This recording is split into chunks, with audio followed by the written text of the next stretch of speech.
Win here, and you're in control of your ultimate WPT experience. Starting this April, the WPT Steps return with single-day tournaments in TCH Houston, Austin, Rio Grande Valley, and for the first time ever, Dallas. Hi, this is Bill Cottam with WPT Steps, inviting you to come earn your world-class WPT experience starting this month at Texas Card House. You earn your seat, travel, meet and greets, and world-class experiences that money can't buy. Win the WPT main event prize, and your $3,500 buy-in is covered, plus you get $2,500 in travel cash. You choose which WPT main event location, like Durant, Oklahoma, Hollywood, Florida, Las Vegas, or Australia. Win the WPT Prime prize. Your $1,100 buy-in is covered and you get $1,900 in travel cash. Then it's up to you to choose which WPT Prime event location, like Thunder Valley, California, Thailand, Taiwan, or Vietnam. 4 different tournaments in 4 different cities, 4 chances to win. For more details, visit TexasCardHouse.com and WPTSteps.com.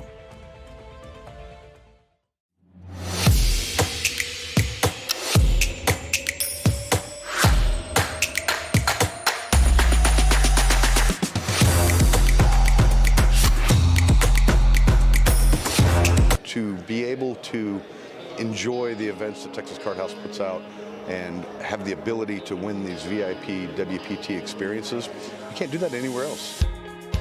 Steps is a way for the grassroots player to be able to get into the larger events, win VIP experience packages. It's amazing. They're life-changing experiences. From meet and greets to the talent, special dinners, VIP tours, and they're things that you cannot get unless you actually win one of the WPT VIP experience packages from WPT Steps. Well, right now there's already 200 entries, over 200 entries for day one, $1,500 buy-in, prize pool will be over $1 million. First place, anywhere from, it'll be over 200,000, I'm sure. Brian, if you don't like us, you gotta like 2 kings. After Kyle's E3-bet button with Jack-10 of spades. And this is gonna be an easy fold for Kyle Z. I think this is a super strong line from Brian in the small blind. We smacked that light goal. Let's go as we got this 4-bet pot brewing. Let's go. Well, I stand corrected. JD is going. I said JD. Kyle Z is going to complete. And it comes Jack disaster. High. Oh, no, not again. Oh, my goodness. Brian Kings, an overpair to the board. Kyle Z sitting at Jack-10 of spades. No redraw, just top pair. 4,100 in this pot. Lordy and Brian Lou. bets 1,300. 1,400, excuse me. And Kyle Z with top pairs in a very unfortunate position we get to see. I don't think he's raising ever, but he's not folding as it comes to 4 diamonds on the turn. Oh, my goodness. Brian going to continue here, and he's going to have to go slowly if he wants to get any money from Kyler. It's going to look pretty sneaky. How many hands are really continuing here? Outside of the big pocket pairs, 3K is the bet. Can Kyle Z get away from it? He looks him up. He's looking up Brian right now, saying, is there a way? So Kyle Z knows that Brian is maybe one of the more straightforward players, and so he's thinking less and less about his Jack-10 hand, and this board is very safe for kings. 13,000 in the pot, and Brian's going to rip it.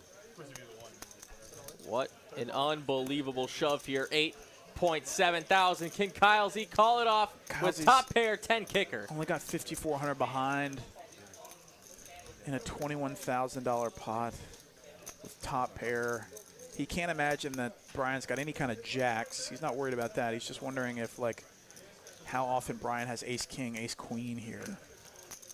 Maybe pocket 10s or 9s, but I don't know. And he calls. Makes the call. It's the wrong call in hindsight. 23.6K going Brian's way with a couple Ks. Wow, 24,000 US dollars. And Kyle Z just couldn't get away from it.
Hello, everybody. My name is Ben Miney. This is Derek Ing, and it's time for Tuesday Hold'em here from Texas Card House Live at Texas Card House Dallas. Let's get down to the business, as it is time to meet a very new set of faces here. I recognize one player, but the rest are all new, I think. So should be a fun night. Let's get down to business. Looks like we're playing let's see, an Omaha Bomb Pot. Let's take a look. See if it's a flip or a bomb pot. Oh, one more card. Looks like he was short one there in the button. They're going to make sure that everyone's cards get scanned. Then we'll be underway.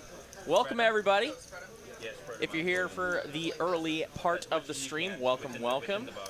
Bonus points for you. Yeah, they're just calibrating.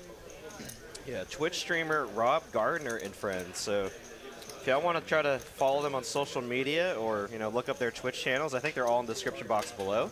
Pretty cool. I do recognize one player, though, DFS Brat in seat 2, fresh off his tournament victory about 2 weeks ago Saturday. Nice to see him on the live stream again.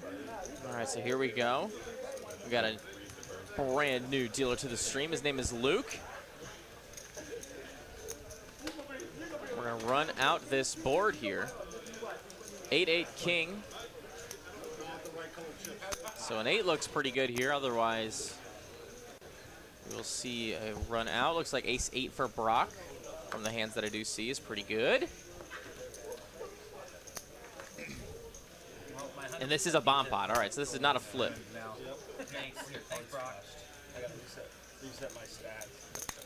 There we go. Got a call here in the 9 seat from Chesapeake, who has trips of his own. I think I saw someone fold aces, so that person definitely knows how to play PLO. No, there's not really much any value in just a pocket pair like aces on this board, where anyone could have an 8 or, you know, flush draw or a boat already. That could have you drawing pretty thin.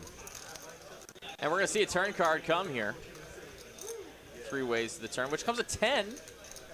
So now 8's full of 10s for Brock. He's got pretty much a solid lock on this hand. Look, and Chesapeake looking for a jack to suck out here. Alice does bring up a good point. How does DFS Brat keep pulling seat 2? This has got to be like the 3rd or 4th time.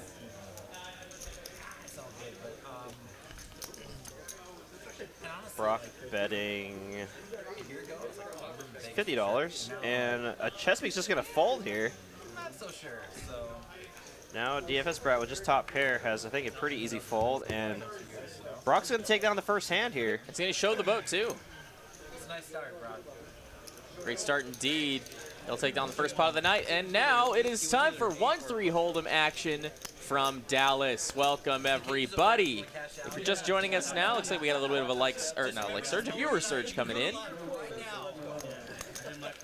Rob Gardner and some other personalities here tonight. Let's go over quick the lineup. Rob Gardner is here. You can find his info in the description. We also have Jason Carrafiello, Darren DMann, also known as, well, his nickname is DMann, but his name is Darren Mann. So welcome, Darren. Scott Beckom is here, excuse me. Scott Beckom, Brock Boyd, Craig Savage, Doug Brown. Paul Figliomeni. I can't pronounce it. I've always struggled with pronouncing this name. Figliomeni, and Taylor Driscoll is here. In addition to, you know. I mean, we already know. An Italian last name. Yeah, of course. Scott Beckom we know as DFS Brat, though. Figliomeni. If you didn't know or couldn't tell, Derek just did the chef's kiss while saying that. I got a real problem with pronouncing some names. I am not great at it. There was one on, I think, Sunday when I was doing the stream with Brandon. Sure. Someone subscribed, and their name was like Shoshana Schwartz. And after they subbed and they were able to chat, they're like, "Oh, you nailed it!" And I was like, "Oh my gosh!" And right off the bat here, DFS Brat gets Ace King against Poker Princess's Ace Jack of Clubs. Rob Gardner the Jack 8 of Spades. Gonna come along as well, looking to play some pots here. And I imagine it's gonna invite Poker Princess in as well. Now getting 3-1 on her money with some of the dead money in there. But no, she's just going to fold. She's just going to fold in position as well. But now it's just heads up between DFS Brett and Rob Gardner. And a flop to come here. 2 live cards for Rob Gardner, but he is a little behind, and he's not getting any more ahead on that board. Wow, and if Poker Princess decided to stay, she would have flopped top pair as well.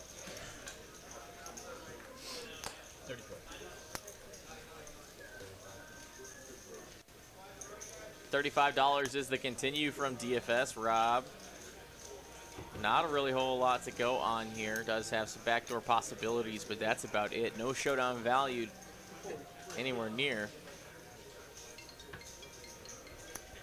Oh, but he's going to go for a raise. And this is going to be ill-timed as DFS sitting on top here. And it's a relatively small raise.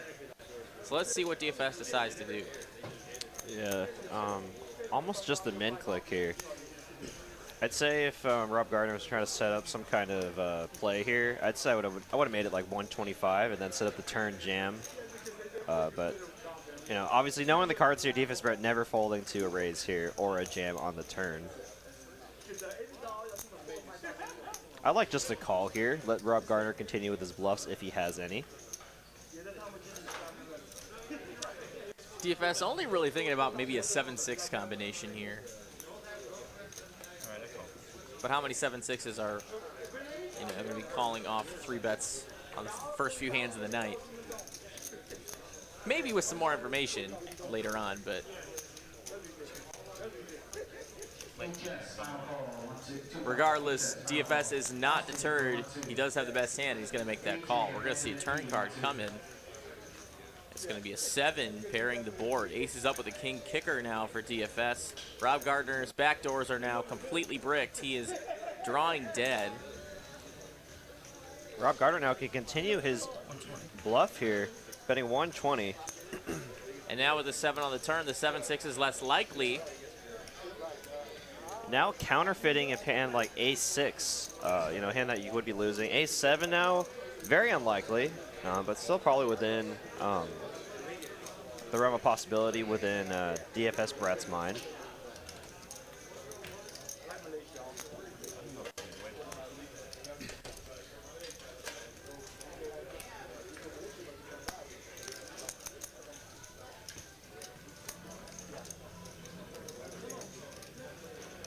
Oh, no way.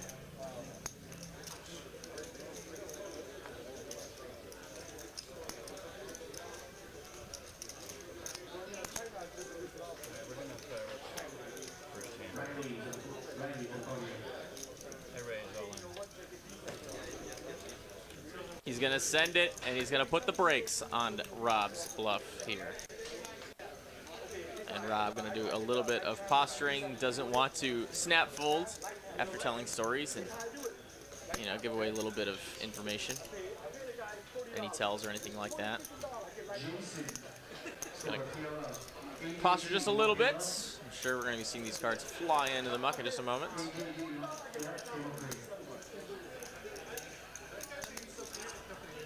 At this point, I don't know what he's actually thinking about here. Obviously, just a clear fold here. Not really beating any hands except for 8-9. And he will go into the muck here. And nice hand there for DFS Brett.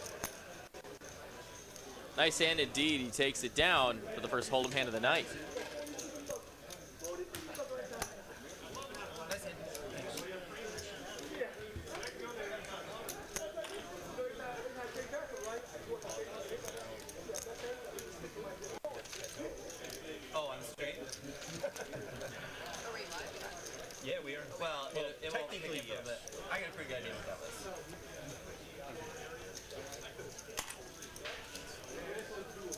For all of you that are just joining us right now, you're watching 1-3 No Limit from TCH Live.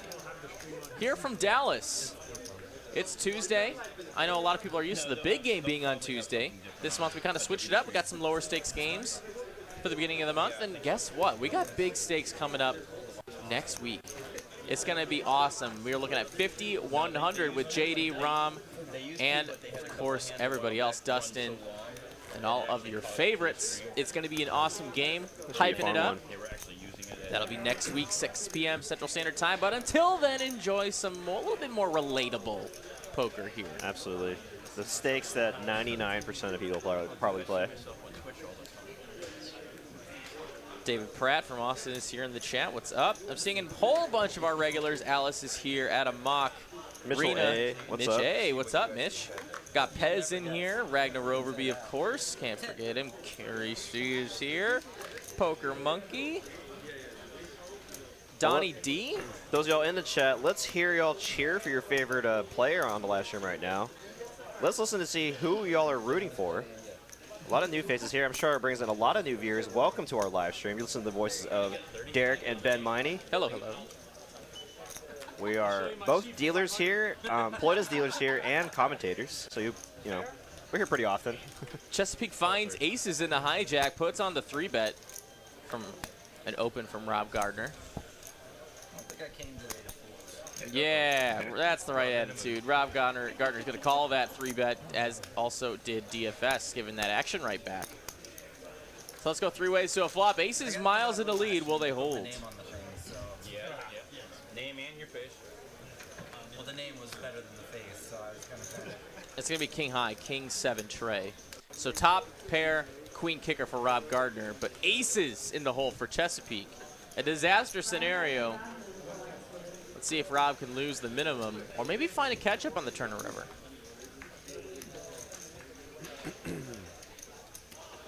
Will make me muck a king very quickly.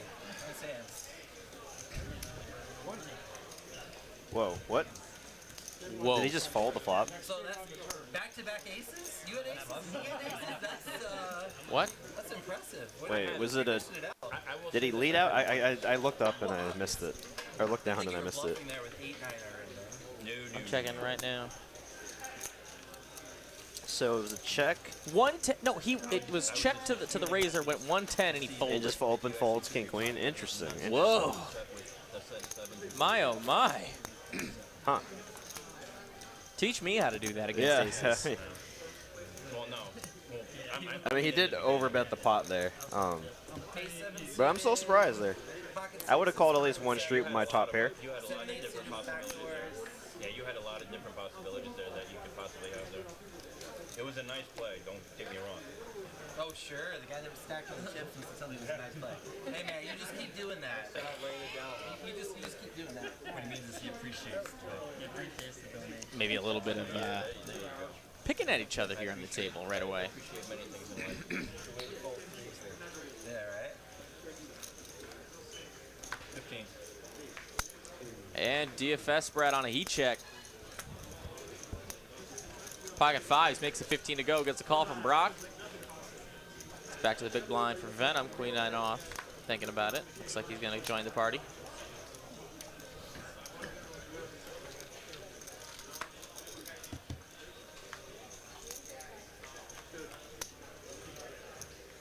Nine there in the window is gonna be 9s up for Venom. Venom can definitely go for value here. He doesn't know it, but he's going to check it over to the aggressor.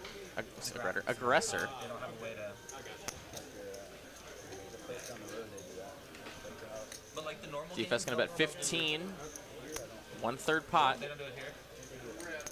Brock going to make the call. Now Venom, I don't know. I kind of like a check raise here. You want to protect your hand, but I would like to think. I guess it's a pretty dry board, so I can see either one. Yeah. Being a call or a 3-bet.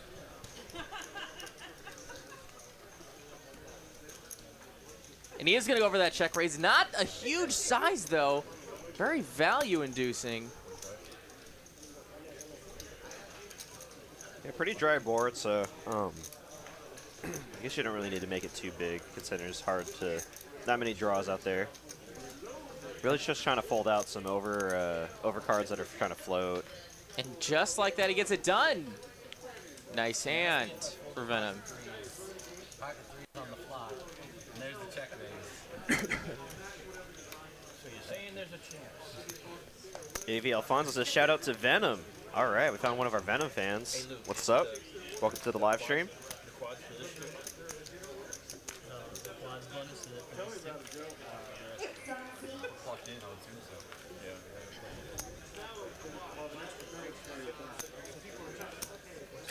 Yeah. All right, so it looks like we got a 75 like goal for the first hour. Let's do it. Let's try to get the 75 likes and then within the first hour.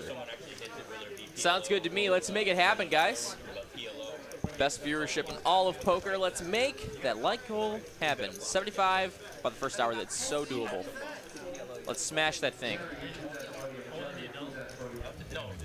If you also want to make sure you're tuned in and you want to set a reminder for that big game next week, you can do so actually right in the recommended videos right below or right to the bottom right of the screen if you're watching on a laptop. You can see the highlighted videos right there. Just smash that set reminder button and we will be here next week with that big game. Jacks for Savage. Lineup. Whoa! Cooler right away. Jacks versus Queens. Under the gun and versus Chesapeake with +1. a pocket pair as well. Poker Princess just slow playing her queens. Could get in some trouble here. I mean, this is going to invite DFS Brat with his ace. And possibly many more players. And wow, is he looking to raise here? He is. And this is going to get bloody here as, you know, 3 players in front of him have 3 pocket pairs.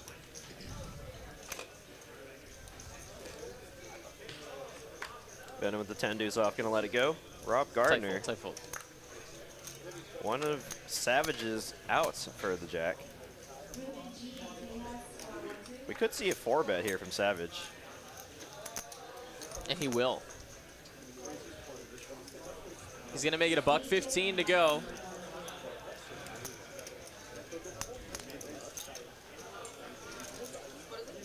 Now Poker Princess with the queens, the best hand by a lot right now. I like an all-in here. If she can find an all-in, I think that would be the best play here. You really don't want to invite players like Chesapeake or DFS Brat in. Wow! Okay. Or it's a fold. And that 4-bet with the 4-bet with the jack's just gonna get it done.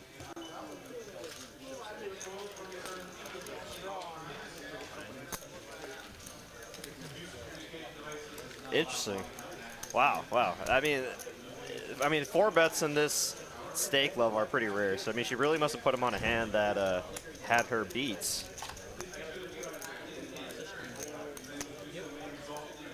Guys, we're just about 100 likes away from our next milestone, which is 46,000. We can make it happen. Let's do it tonight. 100, did I say 100 likes? I'm sorry, 100 subs away from our goal. If you're enjoying what you're watching, we did have a sub just a moment ago as well, Street X321. Thank you so much for joining. Let's make it happen. Let's get all of it done. Man, Savage really dodging a bullet there. Could have been for his entire stack, because I don't think he would fold if she ended up jamming. I think he was still in action at the 800 today, though. I know everything came back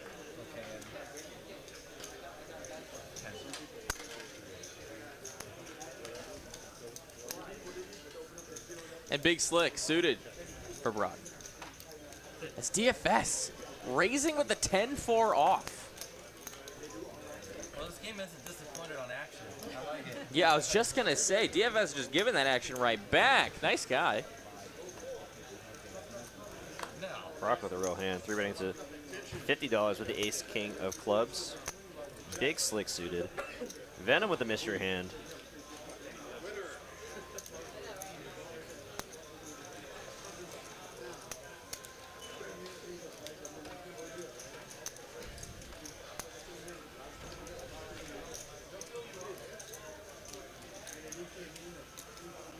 The 3-bet's up to $50. We don't know what Venom's got, but he hasn't folded yet.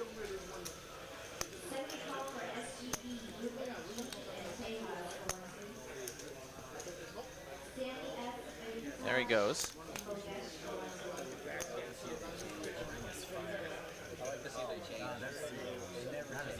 And it's going to get all the way back to DFS, who is raising at the, we'll call the bottom end of his +3 opening range. I would like to assume. And he'll get out of the way.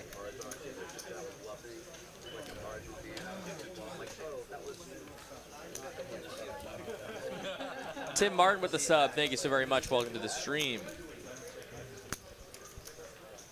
If you haven't already subbed to TCH Live Poker here on YouTube, why the heck not? Yeah, imagine we have a lot of new, you know, a lot of first-time viewers with the cast of characters that we have here tonight. So if you're new to the stream, welcome. You're watching TCH Live from Dallas, Texas. From TCH Dallas, you're listening to the voices of Ben, Miney, and Derek. Hello, hello. I'm Ben. That's Derek. Yeah, that's Ben. I'm Derek. Wait, I'm Ben. You're Derek. I'm Derek. You're Ben. Wait a minute. Okay, I need to just one more time for me, oh please. Oh my gosh. You're Ben. I'm Derek. I'm Derek. You're Ben. I'm a has-been is the real but we're both employed here as dealers as well as commentators. So if you're ever here in DCH Dallas, you'll probably see us here either dealing, playing, or commentating. So welcome, welcome. If you're new, don't go anywhere. Plenty of poker, plenty of action, and plenty of dumb dad jokes coming your way for the next few hours here. Yeah, I'm behind Draven Barnard here, you know, saying it's your first live stream. Yeah, I mean, it's pretty nerve-wracking to play in front of, you know, 400 or 500 people. So you don't want to look like, you know, an idiot shoving your queens into aces or kings. So, you know, I can understand her fold there, especially if it's her first time playing on a live stream. Or, I mean, this might be one of her first times playing live poker. You know, we don't know all the details. So, yeah, let's all be very welcoming and nice here in the chat, please. 10s for Savage, going to make it 16 to go. And a beautiful ace-10 suited for DFS Brad. He is out of position, though. He's just going to probably just make the call. Flush mine, maybe. Brock now priced in with the king-9. We're going to go 3 ways to a flop. 10s in the lead, or are they going to hold? And I see king high, king, queen 7, king 9. Finds the best hand. Backdoor straight, backdoor flush draws for DFS Brat. Or excuse me, as a gutter and a backdoor flush draw. That's what I meant to say the whole time. 10s for Savage, looking for that case 10 on the turn. Not gonna find it. Tray of diamonds on the turn. Savage gonna check. Doesn't want to play a bloated pot, third pair. DFS Brock gonna take a stab at it for 20 bucks. Brock, though, king 9 has kicker problems, but he does have top pair, and the pot isn't that big yet, so he's gonna make that call. Savage, pocket 10s. Can't imagine he's ahead in this spot. Yeah, tough spot here. Bet from DS Brett and call in between here. You know, even losing just like a random queen with a flush draw, so imagine we'll just let this go. And you can't really draw to anything except for a 10, and even then, you might wonder if your hand is good. Just gonna go heads up here to the river card. DFS Brett looking for a jack and a jack only, or an ace, excuse me. 9. Giving Brock 2 pair. Open enders now get there, though. But I don't know if this pot is necessarily big enough for him to be thinking about that. Yeah, that was a mistake.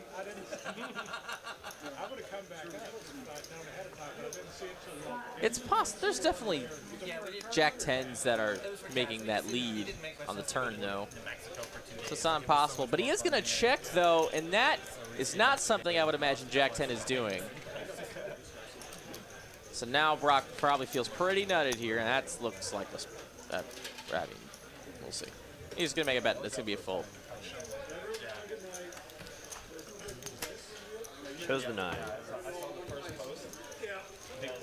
Old Man Coffee with the nice words. In chat, great live stream. Good luck to everybody. Well, thank you for the nice words. I agree. Good luck to these players. Almost 400 viewers. What's up, everybody? Hello, everyone. Welcome. I mean, we're only 30 minutes in. This is great viewership so far. Welcome, welcome. If you're new, hit that like button if you enjoy watching some live stakes poker of your favorite people.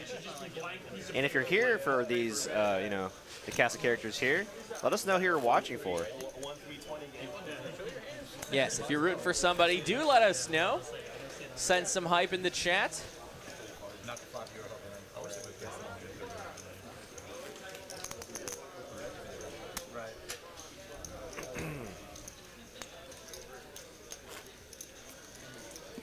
Yeah, and also, if y'all are new, you know, go ahead and ask Ben and I some questions. If you want to know anything about the stream, anything about the room, how it works, if you've never seen a social club version of poker before, if you're always used to casinos. Poker before live. Also, yeah, if you want to know anything about poker, I hope we can answer your questions, being a couple dealers in the house. I used to play Mohegan Sun almost every weekend. In New Britain. But yes, the one great thing about being subbed to the channel is that you get to chat with Ben and Derek here. It's what we do. We love to do it. We love to add some value to the stream, because what poker player doesn't like value? Hello? Ace King versus Jack 8 here. We saw this battle actually just a moment ago from Rob Gardner and DFS Brad. It's going to come Jack 10-8 high, though. Triple clubs, 2 pair for Chesapeake. And Brock with ace high red is just going to check. Maybe pump the brakes. 5 of clubs on the turn. Chesapeake now looks like he wants to bet his 2 pair here. Turn his hand into what he probably thinks is a bluff. All locals who are in with the floor and they angle all day long and nut pedal. Oh my, $200 buy-in, oh my like, goodness. And Brock looks like he's gonna make this call. He's gonna float a street. All you gotta do is get your own riverboat and just make it a permanent poker room. I think he raised, actually. Made it 50. Oh. I just gotta survive 2 more years and then move and never go back to Illinois. I just went with the graphic. Graphic sick call. And it's gonna be a quick fold of the 2 pair from Chesapeake. Nice move from Brock. I cannot convince my wife. Shows ace high red. Looks like in the middle of the hand there we have some questions here. Draven Barney says, y'all are dealers, y'all hiring? I don't know about right now. I think we just hired quite a few dealers, but if you are curious, you should check out our website. And I think there is a link. If you go to TexasCardHouse.com, I think there's a section to you know, send an application if you're interested in working as a dealer here at our TCH Dallas location. Did we ever run Omaha streams? I think we did it one time. I don't know if we've done it since We've done a then. big O cash game stream. We've done a PLO 4 high cash game stream. And then we streamed the first Sunday of every month our PLO tournament, our PLO 5 8 or better tournament, also known as Big O. Are the players allowed to get drunk? I wouldn't say allowed, I mean, but there's nothing like strictly forbidden. I mean, we've seen players bring their own drinks, and you can definitely have bevs. You can consume your bevs, but just no being irate will promptly relieve you of your poker playing.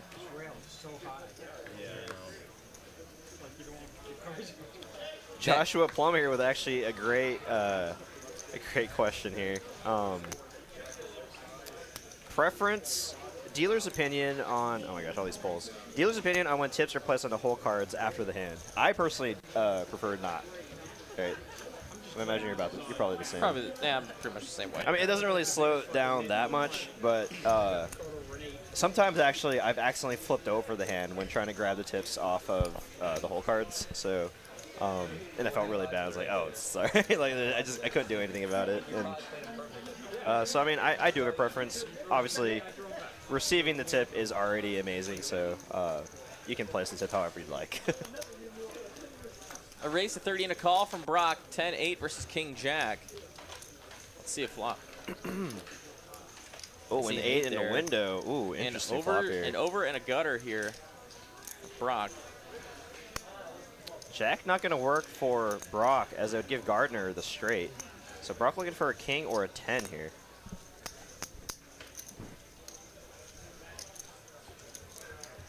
Paul Marino with a sub. Thank you so very much. 8 on the turn, wow, giving Rob Gardner trips. And now giving him the check mark, as a 10 would give Gardner a boat. So let's see a 10. for the stream, of course. Now you got to go for some value here. Looks like he's going for close to the pot here, betting $65 here. Plenty of flush and straight draws that he can get value from. And nice hand for him. Are y'all open 24 hours? Yes, we are. 24 hours, 7 days a week. The last time we closed was during the ice storm back in February, I believe. So, and that was rare. Yeah, very rare occasion. Question from Matt Gadd: what's the best part about being a dealer? I would like to say that it's. I mean, if you put the work in, you do the training, you can really make yourself a good living. And also, in addition to that, the hours are very flexible. Once you work here for a little while, you can definitely set yourself up for a nice work-life balance. And I will say that's a great benefit. Kevin Rennie wants to know, are dealers allowed to play poker at the casino they work at? Normally in tribal casinos, they're not allowed to play in the same spot just because of tribal regulations. But here at Texas Card House, is, until, we give them a reason to not want us to let us do that, we are allowed to play. But all of our dealers here are super awesome. I mean, we're usually pretty good for the game anyway, so people are pretty happy to see a dealer at their table. Nick from you, do you have a tendency to overtip when you play, being that you are dealers? I wouldn't say overtip. It's just kind of like there's like a mutual understanding that we're taking care of each other. We both work at the same play. We're playing with our coworkers, right? So I mean, if we stiff one of our coworkers, we have to go to work the next day, and it's like, well, that's awkward, right? I mean, we're not. I wouldn't even. I mean, I don't even know what an overtip means. Yeah, I don't. That's what I'm saying. I don't think that's I don't even know how to define that. I just say that's just what we do as dealers playing the game. Duke Skywalker 09, thank you so very much. I just got used to verbalizing everything. With the sub. And we got like a 6-way pocket going on here. I wasn't under the gun, maybe. Yeah.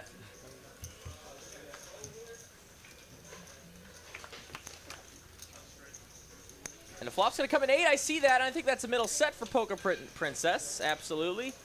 Fig with the heart draw. Top pair for Venom. No kicker. Wow, and a big hand here for Poker Princess.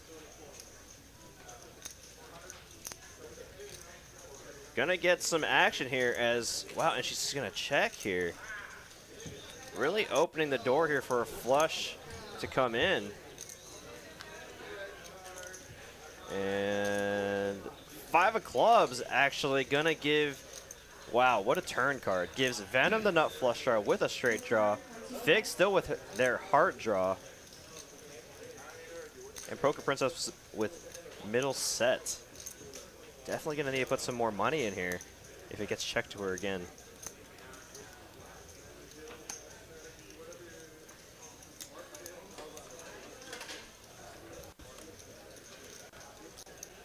Declan Savage. Savage is my dad. Hi, Benedict. Oh, hey. That's our chip runner. Chip runner Declan. Oh, yeah, yeah. What's up? That's awesome. What's up?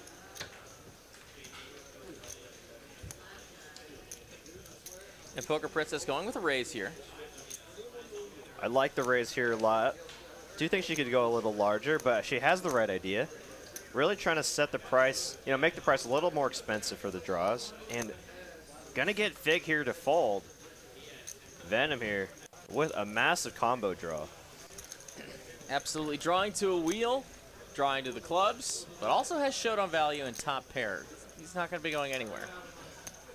Attention dealers, if you started the shuffle to take it in your own, next hand lines up 1, 2, 2.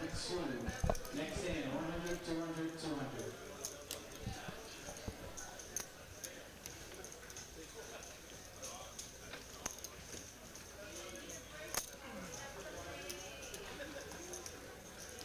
And he's going to make that call. We're going to see a river card coming. About 200 bucks in the pot. What is the river going to be?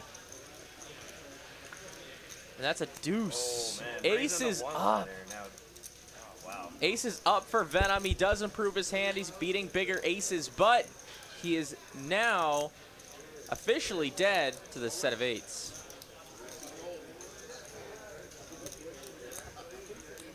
Kind of a cooler river card there.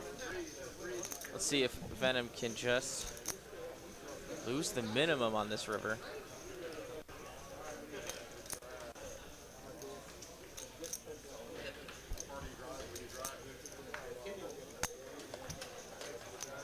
$50. And gets a quick call. He does lose the minimum without folding on the river. I swear the cameras can see my heart beating. And she takes down a pot. Nice hand for Miss Poker Princess. And for her. Saw some more questions coming up, guys. Why no high stakes game last couple Tuesdays? We're just trying a little something out. Putting a little bit more relatable game on the first few weeks, and then of course we're gonna have high stakes next Tuesday. So tune in for that. You can set a reminder. It is the pinned video in the recommended videos. If you just scroll down a little bit, set that reminder. We'll be here next week with that. Good question. Thank you. And then we also had an interesting one for us dealers. How do you guys deal with players fighting at the table? So the answer is we don't. That is, if we try to solve that problem ourselves, we get in huge trouble. We can maybe tell them to calm down if it's like kind of like a more of a civil thing and they're just kind of joshing with each other. But if they're actually fighting, we call the floor and that's it. Floor handles it from there. If we try to intervene, we could very easily lose our jobs. So that's the answer for that one. It doesn't happen very often. It's like a once every maybe 3 or 4 weeks we see a fight, and I'm not talking about like swinging. I'm just talking about like someone yelling at each other. So usually poker players pretty well behaved, but you know, any place where there's bevs available, anything's possible. Duke Skywalker 09. I like that name, by the way. Awesome. Yeah. Where is Texas Card House located? What town or city? I mean, so we got 4 locations. Yeah, I'll let you answer. Sorry. No, you're good. We got 4 locations. We have one in the Rio Grande Valley. We have one in Austin, one in Spring, Texas, and then, of course, our location here in Dallas, Texas. We only stream from Austin and Dallas as of right now. Austin is Mondays and Thursdays, Dallas Tuesdays, Wednesdays, and Saturdays. And Saturdays is tournament action if you're more into a tournament player. We stream our final table of our Saturday 20K guarantee tournament every Saturday. 10s versus 6-5 here. Fig with a good hand to bust. Pocket 10s like this, but oh, pair versus pair here. But of course, 2 overcards to both of their pairs on the board.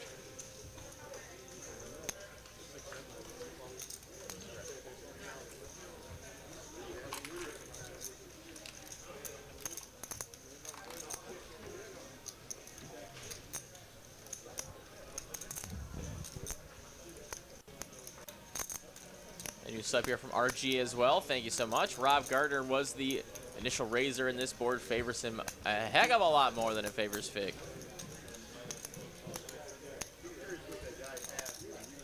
It's going to be a bet and a fold there. Nice hand from Mr. Gardner.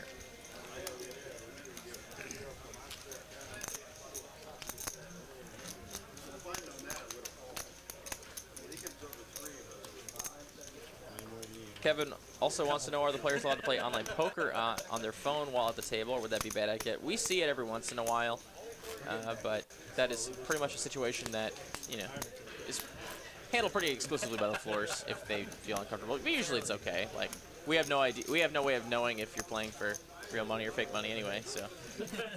Unless you're talking about it and advertising your game at the table, it shouldn't be an issue. Yeah, that'd be a different issue, but online poker is illegal, you know, in the state of Texas. So I will say, if you're playing for money and you're playing for money at the table, I will say don't do that. That is my official answer. Don't do it. Poker Monkey mentioning our big tournament that's actually going to start next week on Monday.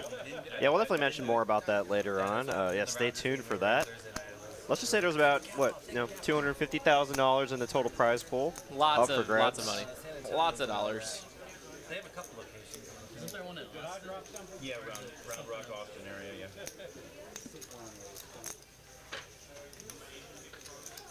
Thank you guys so much for all the questions. We love to hear them. But now we're back to the action. Brock Ace Queen in the small blind. Just gonna call. Really like a 3-bet here in the small blinds. For sure. Yeah, against the cutoff you want open. to just get that hand out of the way. But now everyone is priced in here. Back to Chesapeake with a Queen Jack in the hijack. Has position over a couple players, I think. Oh, when he makes the fold. He is up against it against the Ace Queen, so it is a good fold in hindsight.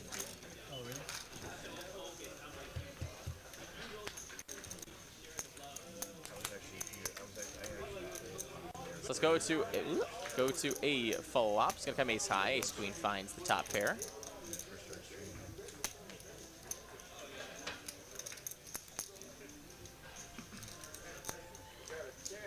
Take us some backdoor straight and flush draw opportunities here. DMann with a wheel draw and backdoor hearts.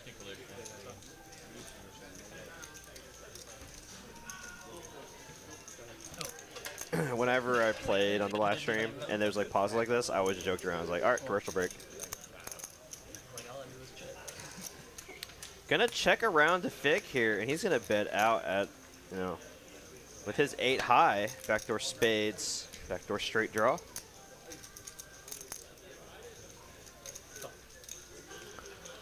Brock gonna make the call for this top pair. I don't think he could do anything but call. I think a raise would be fine too. Be tough to. I guess I said. That was kind of funny. Yeah. I went back on what I originally thought. Yeah, a raise would be fine too, but I do like just to call more, just because there's not many draws that he can rep here. But here we go. DMann with a gutter and backdoor nut hearts. No showdown value. Wants this hand, and he wants it bad. Lead.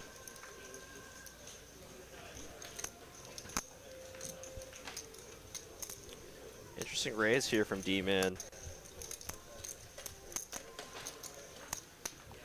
Now, if I'm in Brock's position here, I would think DMann could definitely have an ace with a weaker kicker here. Or flop 2 pair, like ace 5 maybe. But ace queen 2 stronger to fold.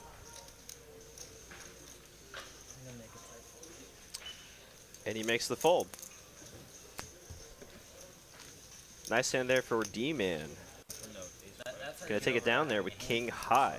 And look at the cumulative winnings here. Poker Princess on the top of the leaderboard with profiting $140.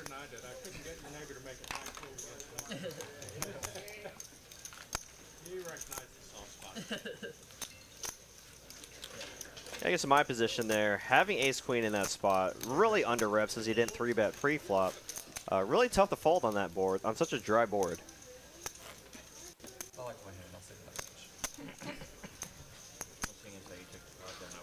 Skirt wants to know what's the story on City of Dallas and their attempt to close all of Dallas Poker. I'll tell you. There's a couple fingers I'd like to use, but I won't use them to City of Dallas. But we won that battle. They deemed us completely, well, at least they didn't find us in violation of any law or any reason to overturn our original CO. So we did win the fight against the City of Dallas. Dallas Board of Adjustments voted unanimously to keep our doors open. Thank you for the question.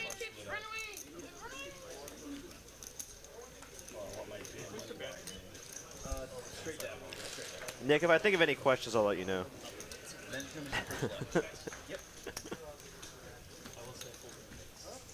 Yeah, any questions for the chat pros, man?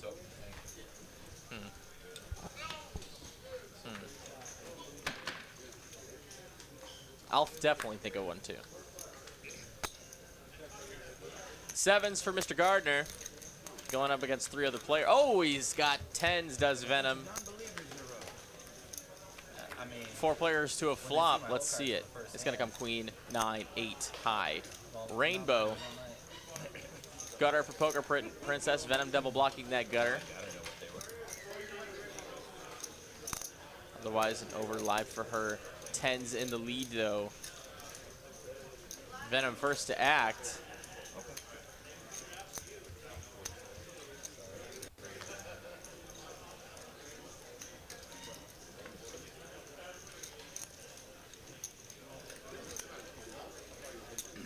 King on the turn.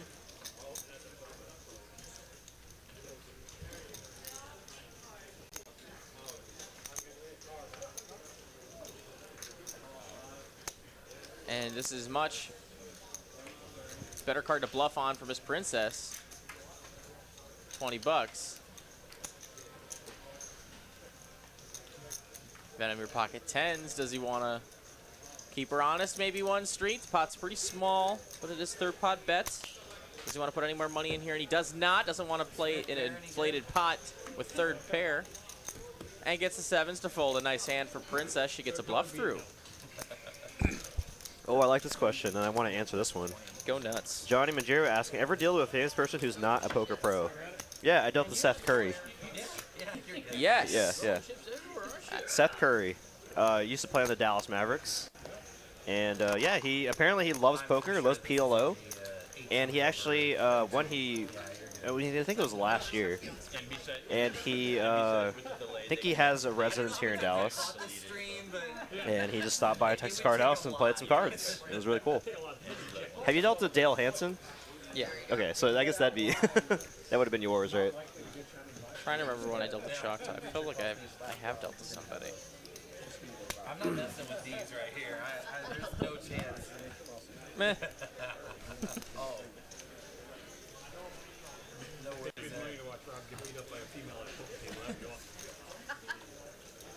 I think she can take it too.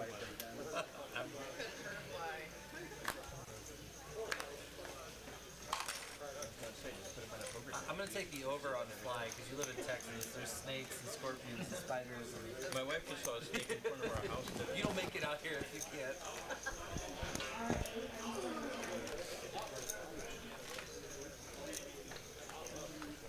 Apparently Patrick Mahomes lives in Dallas and plays poker.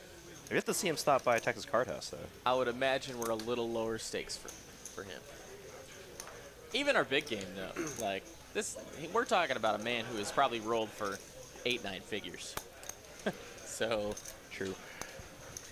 A lot of playable hands here. Yeah, you have to see much 3-betting going on here. I think DMann definitely could have, 3-bet the button with a strong hand like Queen of Diamonds. Oh, excuse me. Sorry, I've been eating in the booth here, my canes, as I just got off my dealing shift. Got the hiccups. You're fine. King Queen gonna flop a gutter ball here. Chesapeake with a pair of 4s. Pocket 8's in the lead currently. Can't imagine anybody's liking this ace on the flop, though. Looks like it's gonna check all the way back to DMann. Poker Ski in the chat. What's up, buddy? Yeah, I saw you playing at table 2. Hope you did well.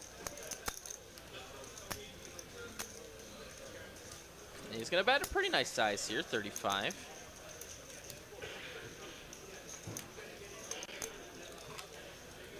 Sets up a pretty nice second barrel on the turn, if he should miss his gutter.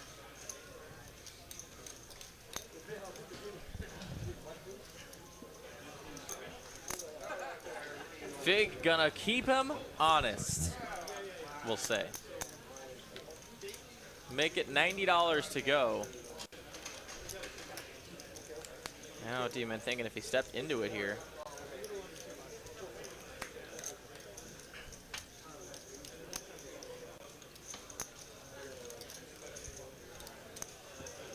And Fig gonna get it done with the pocket deuces, profiting $100 off that hand. Nice hand for him. Nice move.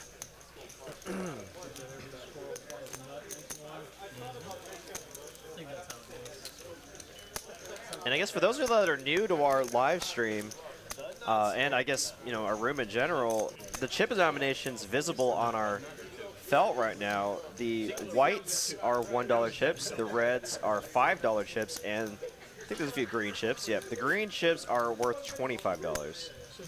And I imagine as this game gets a little deeper here, we might have some people color up here. We might see some black chips where they're worth 100, which is pretty common in our 1-3 game. So stay tuned for that. Stay tuned for the action. I don't know that you want to. I don't know if you want to go. I say I don't make it a lot of first one. I want to say. I would put the over. Everybody's got my friends got the best set. I'm living, I'm used to a 45. Guys, big news. If you like tournaments coming here from Texas Card House Dallas, we have a fantastic Memorial Day tournament series coming up. Not even a series, just one big, long tournament from May 23rd to May 29th. You can get your share of at bare minimum, a $250,000 prize pool. I bet you it will be double that. I bet you that sounds pretty good. $500 buy-in, 50K starting stack, 30-minute levels, both day 1 and day 2. Day 1's 10 a.m. every day from May 23rd to May 28th, with day 2 on May 29th. 6 day 1s, man. It's a lot. lot. Massive prize pool. Massive prize pool, and you can find all the information you could possibly desire at texascardhouse.com/Dallas-250K. I'll link that in the chat. And for those of y'all that are maybe new to tournament poker, I think the rules are listed in there below. So there's some slight differences between cash games and tournament poker. As Faker wakes up with a big hand here, Raising aces in the +2 to $15, getting called from DFS Brad. Now DMann getting king queen of diamonds again here. Gonna decide to 3-bet to $60. He's gonna run into it here. As Fig has the aces. Last I checked, the forecast is I only don't think he's gonna want to lose the Fig with king queen of diamonds again. Yeah, you know, that's gonna be a problem. I did a prop bet one time living in my car. In front of my house. What kind of car was it? Electronic vehicle that can run the AC without running the engine. Yeah, that helps a lot. But it was a pain. It was $100. I mean, I did it for like $100. I let my car for it. Robin Mann with a sub. Thank you so much. They're gonna put in the 4 bets. It was not comfortable, I'll tell you that. Using green chips. Intimidation factor, baby. 4 bet to $150. Like the sizing a lot.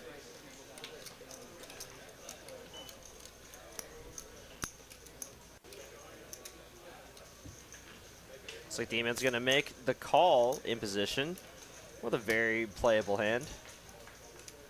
I don't think he realized how far behind he is, though. It'd just be disastrous if he hits one of his pairs.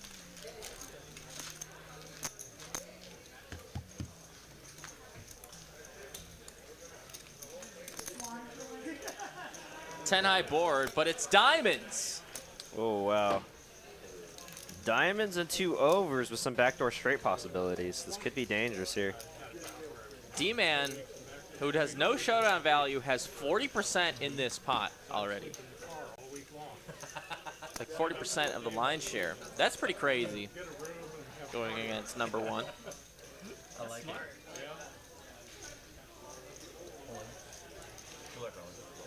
And he's gonna rip it, and aces can do nothing but call. Let's go to a run out here. Diamonds versus the aces.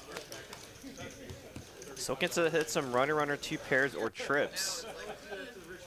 Lots of possibilities, and he finds a king, but that's gonna, well, he's still got front door diamonds. Now top pair, will he do what you just mentioned? Oh, no. Not the 2 pair he needed. Most likely gonna get all in on the turn anyways, and it looks like Fig's gonna get the full double up, winning a $1,000 pot. Nice hand for him. He was gonna run out the front door if he lost that hand. Nice hand, Fig. Always nice to get paid with those aces. I know we always remember the times we get stacked with our aces more than we remember winning with them. Oh, for sure. But here it is. It's in black and white. It's on film. Something for Fig to remember his aces getting paid with. Betting almost 30% of my bankroll here. Nice roll. It's all fair. I mean, it's all goes comes. Oof, needed that. Yeah, no way. I mean, adding on 500. I do not know why Todd Lee's chat points are being ignored. That's fine. Let me take a look. Let me investigate.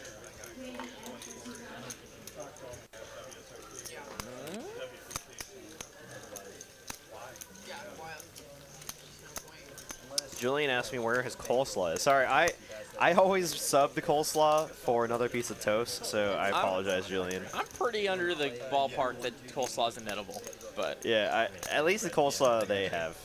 I've had good coleslaw. It's just, sorry, Julian. No, I'm gonna fall asleep. Hey, come on, beggars can't be choosers, man. Beggars can't be choosers. Raise to 15. Fold, fold, fold, fold. It was so funny last year. I guess he really wanted the coleslaw. Who does anyone actually eat the coleslaw from Cane's? Come on, like, please let me know. I mean, no judgment. It's just I just don't see the points. you can either get an extra thing of cane sauce, some extra fries, or extra toast. I think that's the way to go. couple new subs here also. Carlos Correa and Fat Train, thank you so much for the subs. Welcome to the stream. And if you're new, you're joining us. We have a lot of new viewership watching us tonight. 434 of you watching some 1-3. Hit that sub button. We are here 5 nights a week guaranteed on TCH Live Poker. Tournaments on Saturdays, cash games Monday through Thursdays.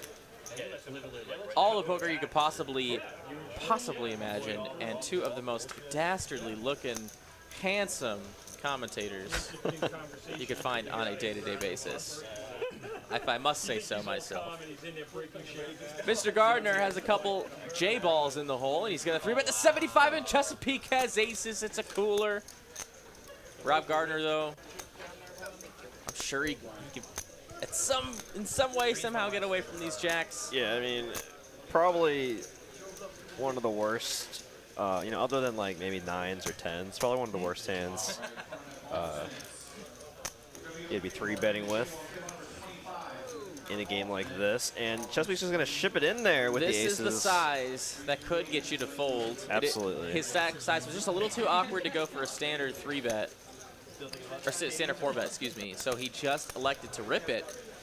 And now that's a size that Jacks can get away from. I mean, with the amazing fold he had earlier, I think he can find the fold. Nice! Nice fold, Mr. Gardner. Nice hand, nice hand. Just one? Couple red aces. You want to guess what I folded? No, not that good. I had a premium pocket pair, though. Yeah. Jacks. Was not out of line. Jacks. RSN Poker says, oh yeah, I can comment. Yes, you can. I've given him aces twice. I haven't even had them once yet. Always welcome.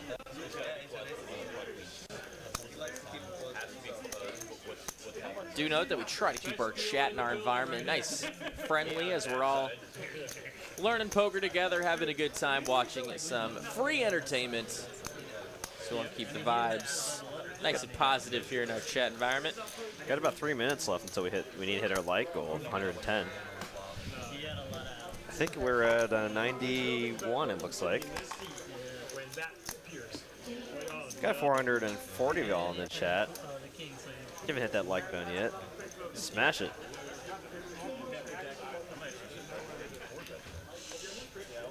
Probably weren't getting any more out of me. Nick from Yuma saying, does he look like a man beaten by jacks? Half your stack are all in. It's the same bet to me. It's just a call. Wow, our poll concluded. That's some interesting information. 31% of you guys said this is your first time watching the stream. Well, that's incredible. Welcome. Man, I'm in the minority here. In that over 2 years. And now Venom with aces. Wow, the aces are just flying around the table here. Welcome to dealing the live stream, Luke. Wow. Well, the 31% of y'all watching, welcome to our live stream. Thank you for joining us, and you could be spending your time anywhere on the internet, on YouTube, Netflix, HBO Max, Hulu, Amazon Prime, Disney Plus. What other? Paramount Plus. Hulu has live sports. Yeah, Hulu has live sports. Amazon Prime, I think I already said that. What I'm trying to get at, you know, there's a lot of internet services that y'all can be using at this time, and you're choosing to spend it here on YouTube, on TCH Live, and we really do appreciate it. Venom with the aces here. Really good flop for him. Does have the heart draw to worry about.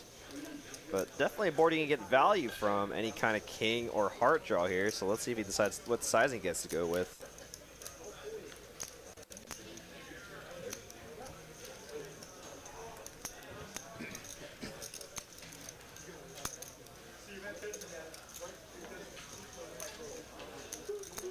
Bet of $30 here.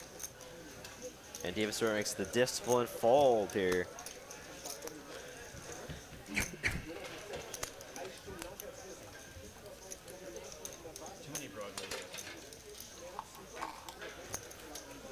Kevin Rennie here is from Scotland.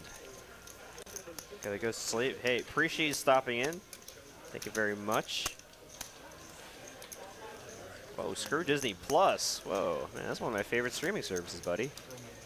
Also, looking forward to the new Obi-Wan Kenobi TV show.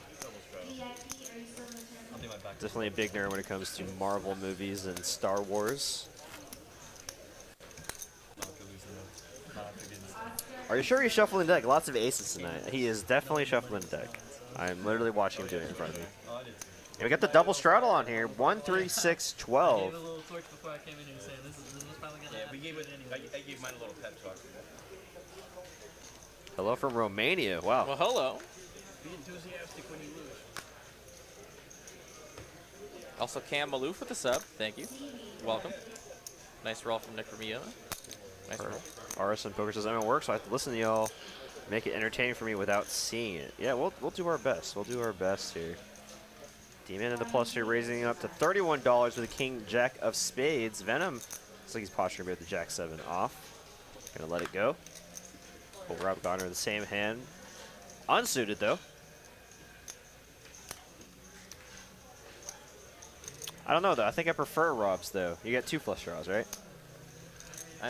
Whenever someone says that, I always remind people that Chris Ferguson said that first. First Gisson. Really? Back in like 1999 or yeah, whatever. oh yeah. Back in the man. The glory days. The glory days. Poker after dark.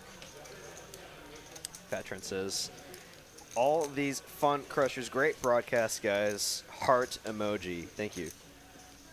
What's up from Delaware? Hey, what's up, DC Lingham 2? Delaware? Where? Don't actually hear Delaware that often. So welcome, welcome. You know, a lot of people watch from all around the world, all around the U.S., all around the world. Welcome, welcome.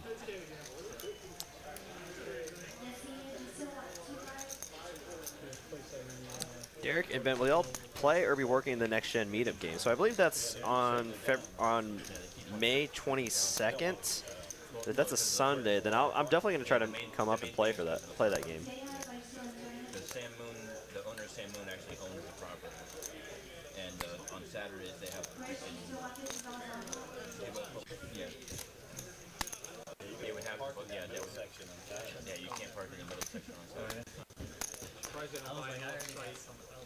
Northside parking lot. That was shuttle bus. Yeah, that was security and a security person on the bus. Yeah, that was suggested. I mean, that's gotta be really important. I was like, I not want to take that. They actually have. Doesn't matter, whatever. They actually have another opportunity to get another place that's next door here to expand.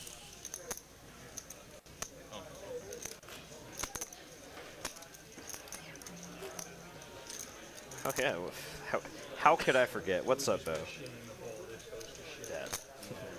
They built it so much that do all this, and it just takes one stroke of a pen.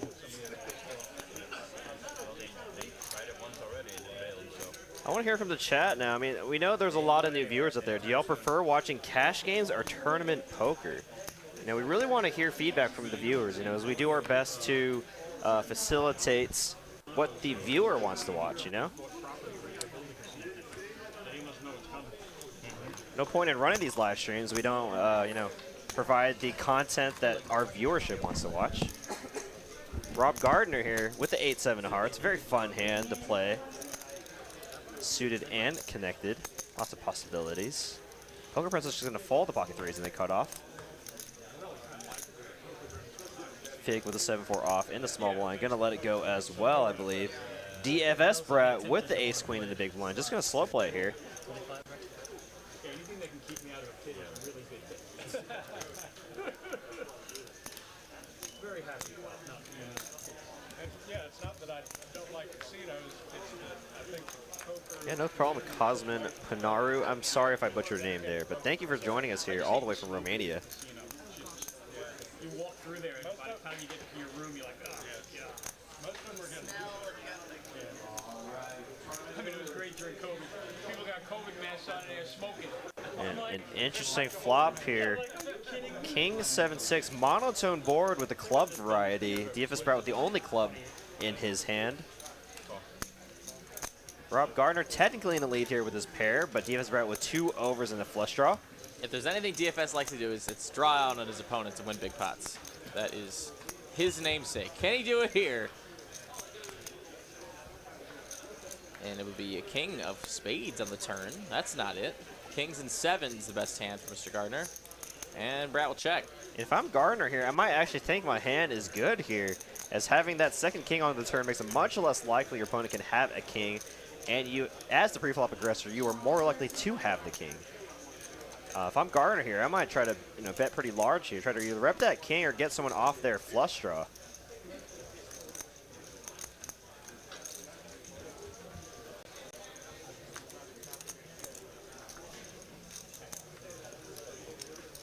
Ten of clubs does come on the river, and that's going to be the suck out for the Brat. DFS Brat now rivering the second nut flush. 8-9, Derek. 8-9, Derek. Excuse me. Third nut flush. And not even the third nuts.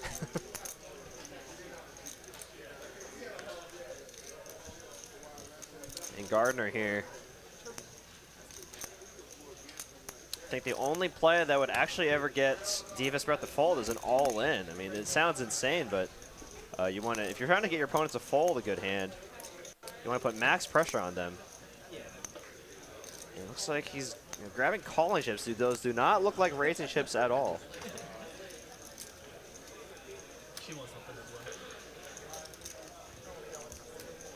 Let's see what Gardner decides to do here.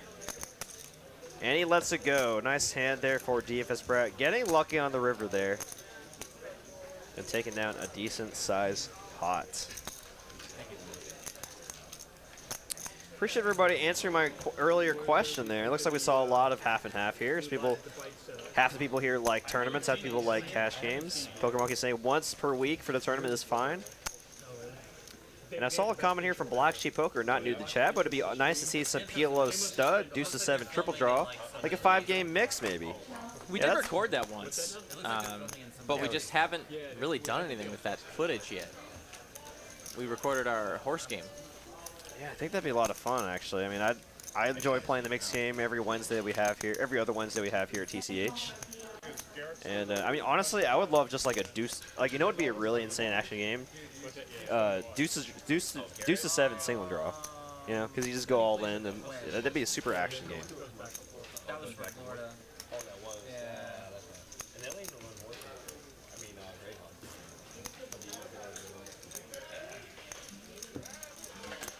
Poker Monkey asking who's in the back tonight. That's a great question. We got Cooper doing the producing stuff, and John Kelsey doing the action tracking. Couldn't see who it was for a second. The food was all, I mean, you used to walk into that place and now it's just normal. Donnie Devon actually giving an interesting answer here. I'd like to see more tournaments than just the final table. Like, have the final table be the feature table. I think we've considered that before for our $1 million tournament, but we were just concerned about it slowing down the pace of play for our players here.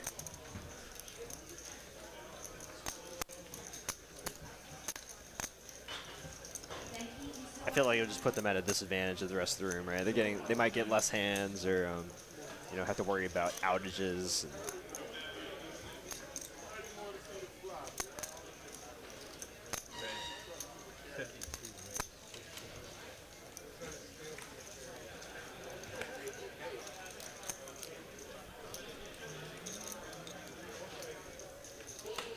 DFS Brad with the 3-bet in the small blind with the pocket fives.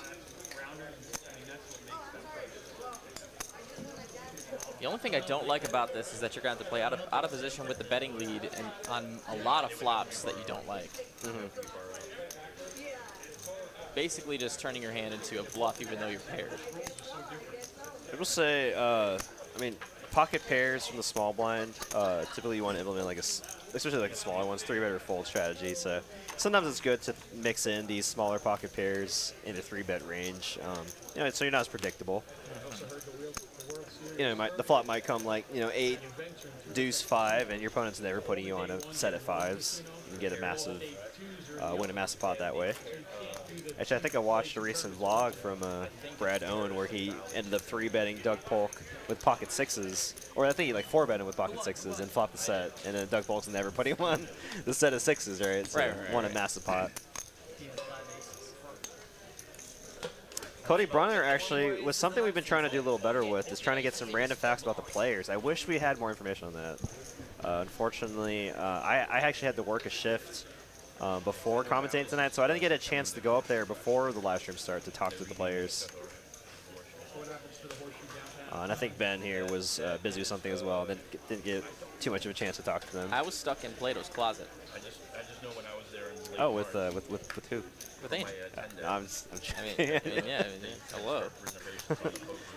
We had quite a wait time on our clothes, and we didn't want to just leave. So. Y'all get a good return? Oh God. Well, our return was fine, but I picked up some shoes. I picked up these today. Oh, which are like they're like $200 shoes.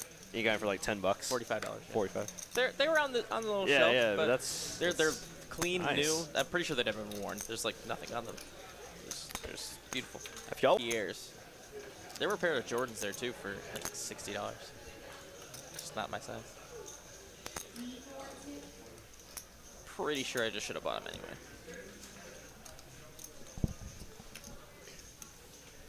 I mean, if you, for those that want to find out more information on the players here, I think a lot of their social medias are linked in the description box below. So you can do some internet sleuthing on your own, you know? Do some mild stalking. I don't I shouldn't encourage that.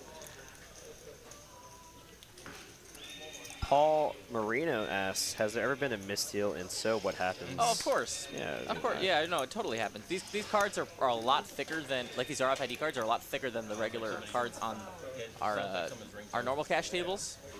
So sometimes they can get sticky. We also have, you know, we change them less often just because they're really expensive. So yeah, there are misdeals that happen. And if so, you just take all the cards back, shuffle them up, do it again. Player's Savage pretty, betting now, trying to get some value with his ace. Gets no more. Gonna take down another pot.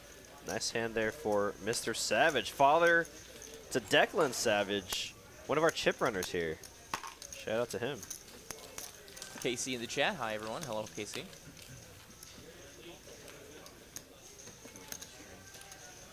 JK saying, love this stream. Appreciate the nice words. Thank you.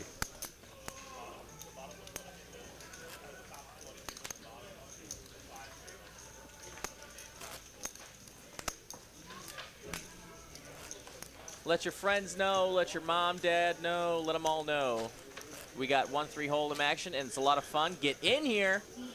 Share it in the group chat. Share it in the Discord. Let's get going. 1-3 no limit with Rob Gardner and some awesome personalities. Welcome to TCH Live Poker.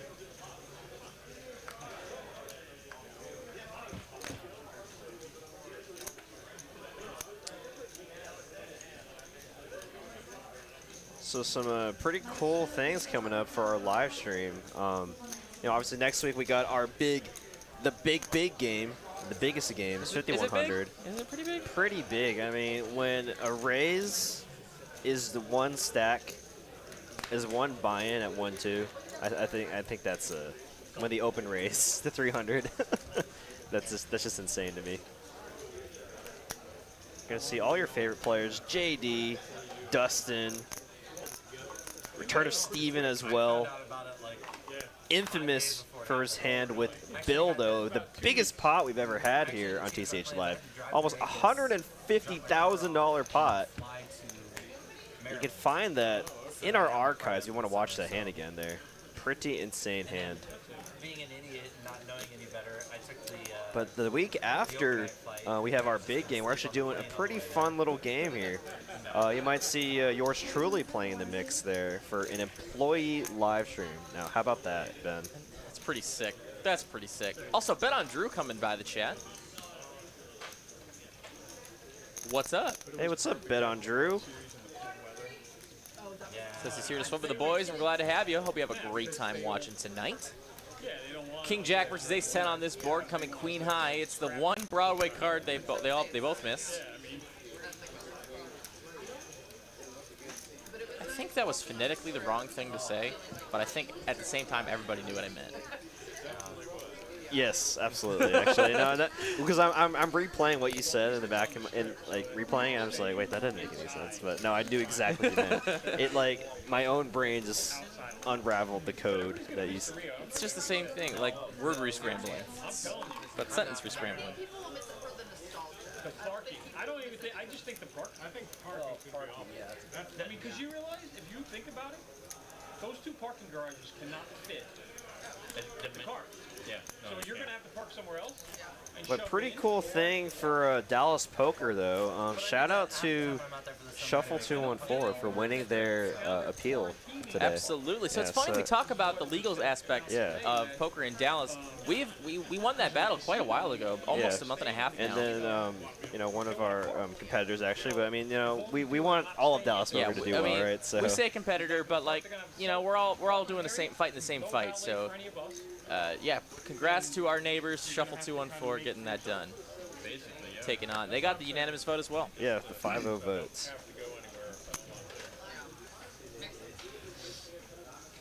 Thank you for the kind words, Ben on Drew. Enjoy the show. Cody Brenner says, let's get interviews with people as they leave. You know, that's something that, you know, we've actually discussed trying to do, but that requires a lot of back-end stuff. As we are streaming on a 15, 20-minute delay. 2020, I've been to Vegas 5 times. I have not hit Fremont Street yet. Really? We are a very small team here in our live stream, so we do the best of our can, but we do appreciate that input. Never been to it.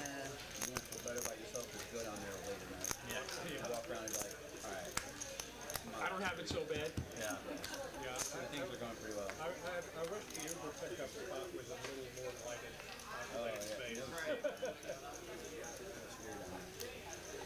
Very multi-way pot here. I see bottom pair for Venom, a gut shot for Fig, and a gut shot for Brock as well. Poker Princess with a mystery hand here.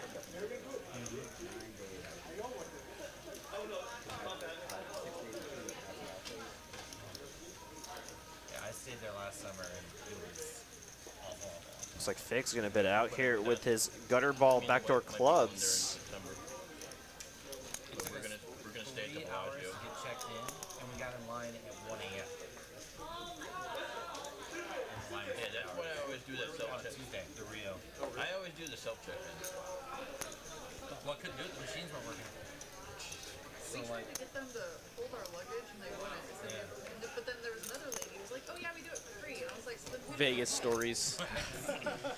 I've never been to Vegas since I've turned 21, so. Yep, that's why whenever The only time I went there I was 9 years old, I think, 10, 9 or 10. I mean, I went before I was 21 also for a Magic tournament. maximum with my laptop in it. Less Was it fun. the Modern Masters tournament in Vegas? Back It in was, like it 20. was the year before that. Oh, the year before it that. was the Star City Games Invitational. But I remember that wow. tournament too. Right on the turn, Hello, lady. Fig turns the nut straight after betting with his gutter ball. And he's gonna check. Interesting check here with the nuts. Maybe giving Rope some room to bluff. No, he's gonna check behind, and he's looking for a 9 and a 9 only. No, it's a 7, bringing in or the backdoor spades. Fig with an 8 high straight, gonna bet out here for $75, trying to get some value, and he's gonna get it done. Profiting $100 off that hand. Nice hand for him.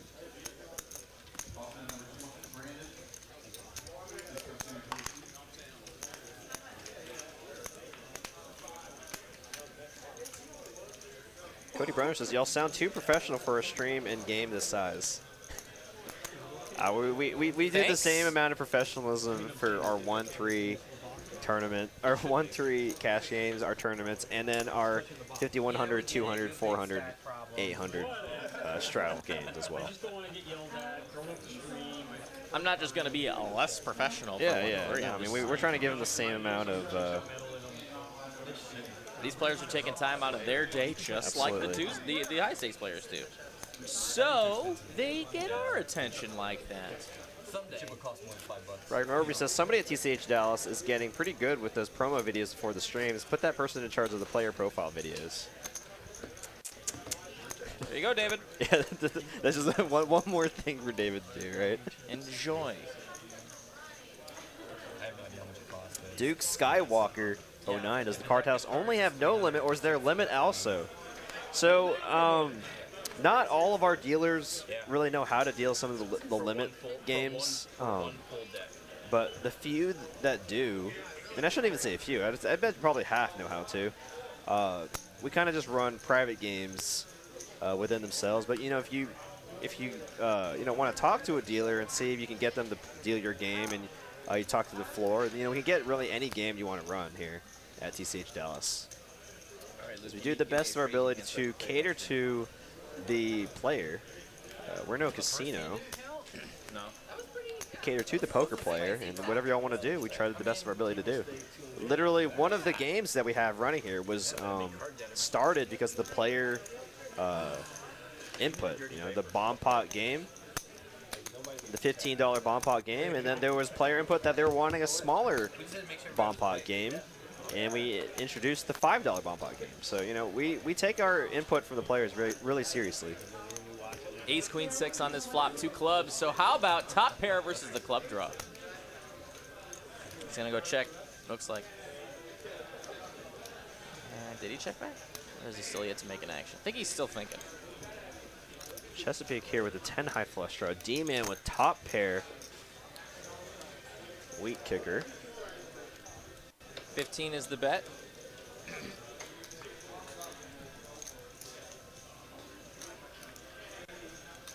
Chesapeake gonna call. Very standard. See that turn card, and it's gonna be a 7. So a pair and a club draw now for Chesapeake. Picked up some additional outs now as he can hit a 10, 7, or club now.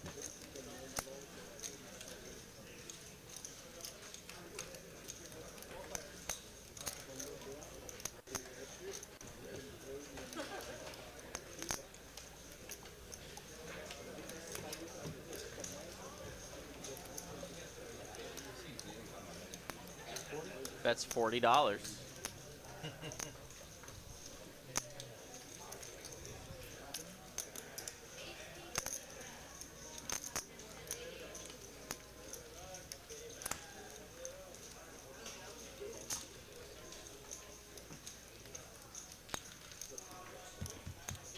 And a call from Chesapeake. Let's see a river card. It's a bink. How about a club? Club on the river, and I bet DMann hates seeing that river card.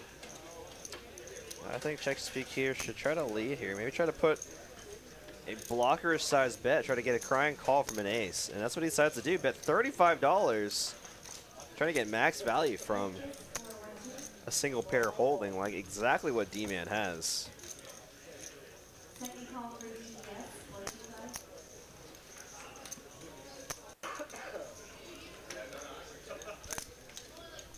You know, betting the sizing serves 2 purposes. You get called by very marginal holdings, and then you might induce a bluff.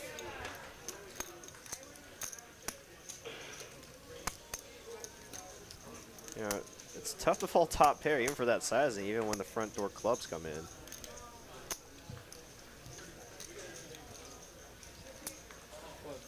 And he makes the call, and Chesapeake's going to profit $109 off that hand. What's up, Skullbone? How's it going?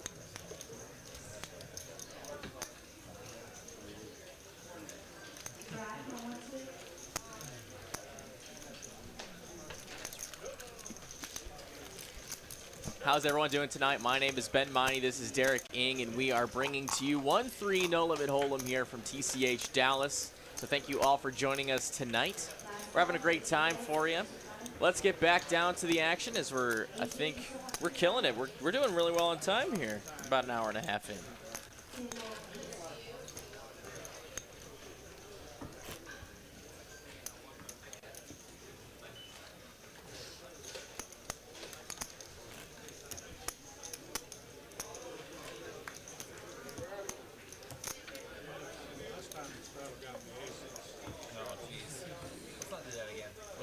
Kings and he give me aces. You know what else I picked up today that was really cool? We went to the Josie Records place that's right around the corner. I saw your post on Facebook, actually. Yeah, like, that's really cool. Yeah, that is really cool. So, I'm hoping you found like a treasure here. I don't know if it's a treasure or anything, but it's really cool regardless. So we picked up, I'll just for those that don't know, I'll just give a 10-second story. The Trapp Family Singers came out with the Sound of Music soundtrack before the movie came out. The Sound of Music, back in the 30s or 40s, whenever that movie came out. Might be earlier than that. But yeah, so the Sound of Music. Marie Von Trapp is a real person, and I didn't know that. Sister Mary or whatever. The main character that Julie Andrews played, and there's a signature on this album that we picked up for $2, and I was like, I wonder if Julie Andrews actually signed this album as Marie Von Trapp.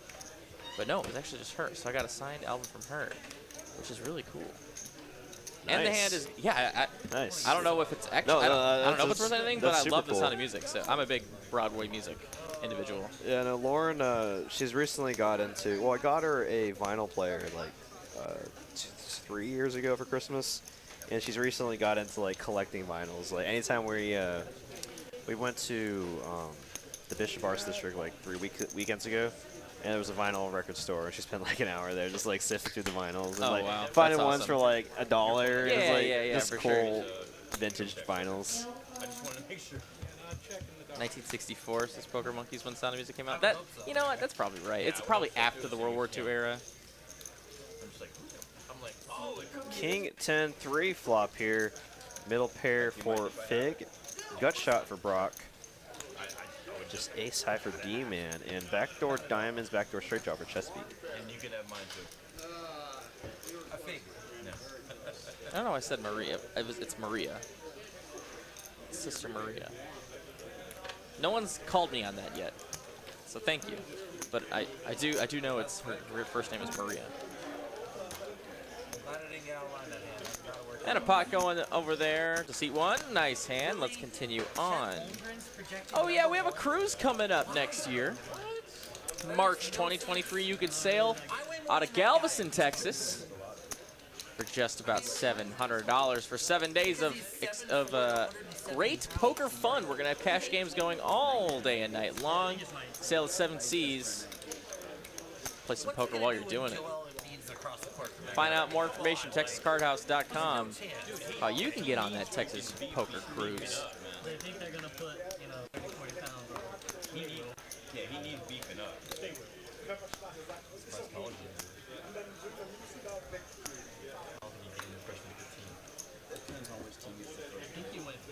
You think you would have smoked pot and got the See, that makes I don't care if I tell the shot with 6-7, I'm not drafting that guy. Yes. I'd rather want Banchero over him. He's not going to turn into a Kevin Durant or a... Oh, they're talking about basketball. Let's go. Get me in there. Get me on this game. Also go Mavs. All 3 of those guys are like 19. Yeah. DMann, Queen 10, gonna make it $10 to go. Play 1 year in college and then draft. The other 2 guys are really good. Yeah, Keegan Murray.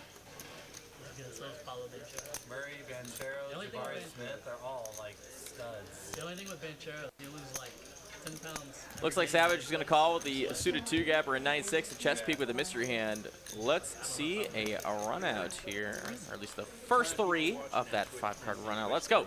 That's an ace high board. Ace 4 deuce, all hearts. That I don't know, but I know Killing Chesapeake's gonna check his mystery hand. Queen 10 high, currently looking to be the best sound right now. White Sticks watching. Nice. Bet Andrew wondering about bios for the commentators. Well, shoot. I mean, I'm not very interesting. I mean, we also we're both pretty humble guys. We like to not try to put ourselves on forefront of things, as it's not our show. Yeah, it's these the player players' show. Yeah, so. exactly. This is true. This is true. We'll just have to plan a KB. Well, we appreciate that. I mean, we'll always answer questions if you want to know more. Like, Not that hard.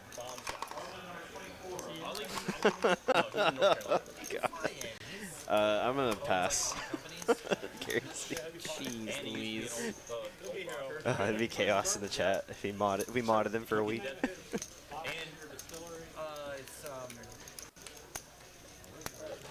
No, Gary. You see, it doesn't cost me anything to ban you. So, but it might cost me something to make you a mod. No, this guy's a connoisseur of yes, bourbon and whiskey. I mean, I still got the bottle I brought home from Vegas. Yeah. He knows about Oh, whiskey. Okay, now we're talking about whiskey. This is more up my alley. I mean, I like sports. I just don't really talk about basketball sports. to whiskey? I love it. I love it. I'm not like a connoisseur by any means, but I do enjoy a nice fine bev. Yeah, yeah. You ever had Angel's Envy Rye? I feel like we've had this discussion before. I haven't had it, but I know we've talked good. about it. Super good. DMann's waking up. Yeah, Oh, good. no worries, Bet Andrew. Like for sure. Like there is value to knowing, who's doing the talking too. But you know, we just don't want to seem like it's all about us. It's very easy for us to go and ramble about ourselves. Yeah, it was when we're the only ones talking yeah, here. Derek Jonathan, born December 29th, 1994, in Louisville, Texas. You know, son to Simon and Grace, brother. This is going on forever. Poker Princess on the button with Ace King is just going to call the free bet for Mr. Gardner.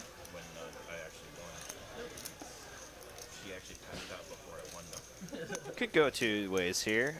Just calling here protects your, you know, keeps your range very wide here on the button, and you could get a lot of extra value from a hand that you have completely dominated, like Ace Queen or Ace Jack. And she is also in position. Helps out a little bit. So let's go to a flop. It's going to go Jack, Jack 10 high. Or excuse me, not high. Jack, Jack 10 on the board here. Jackson 5. The Michael Jackson hand for DMann. Jackson 5s. 27. Rob Gardner with a stone air ball is going to bet $27. Poker Princess. Drawing to the nut straight, but just going to get out of the way here with Ace King high. DMann with kind of a tough spot. You know, hard for Rob Gardner to have a jack here, but still losing to a hand like Ace 10 or King 10, Queen 10 suited. He's going to make the call. He's going to call one street here.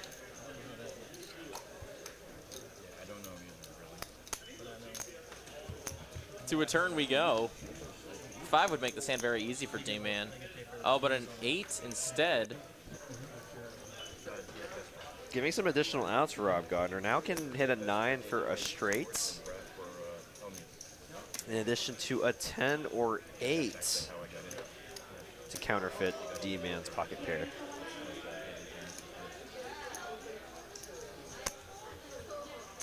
Check, check to a river card. It's going to be a king. And if there's any card to bluff on, I think that would be the one. I mean, Ace King very well within Rob Gardner's range. It'll be really tough for DMann to call a sizable bet on the river here.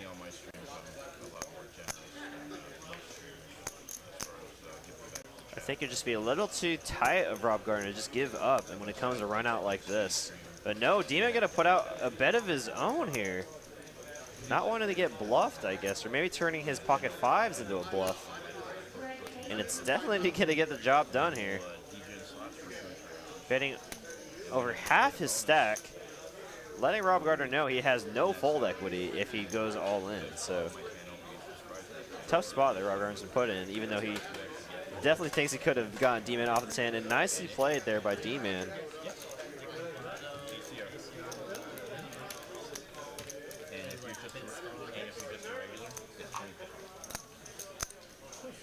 We're 360 viewers in the live stream right now. What's up, everybody? You're watching 1-3 No Limit Texas Hold'em live from TCH Dallas. You'll listen to the voices of Ben, Mighty, and Derek. I'm Ben, that's Derek. I'm Derek, he's Ben. And yeah, we got Rob Gardner and friends. Twitch streamer Rob Gardner in the 6th seat. Hope everyone's having a great time. And for those that are new, hit that sub or like button, you know, join the TCH Live family. And enjoy the show. For the price of free $99. Yeah. And that's all, but that's all Bitcoin. Yeah, that's all freaking Bitcoin. I just heard Bitcoin. Yeah, Bitcoin not looking super hot right now. I mean, it's a great time to buy, I guess. But yeah, that's hush hush for a lot of people. A lot of people not wanting to talk about their Bitcoin portfolios right now. I got no Bitcoin, so. I did.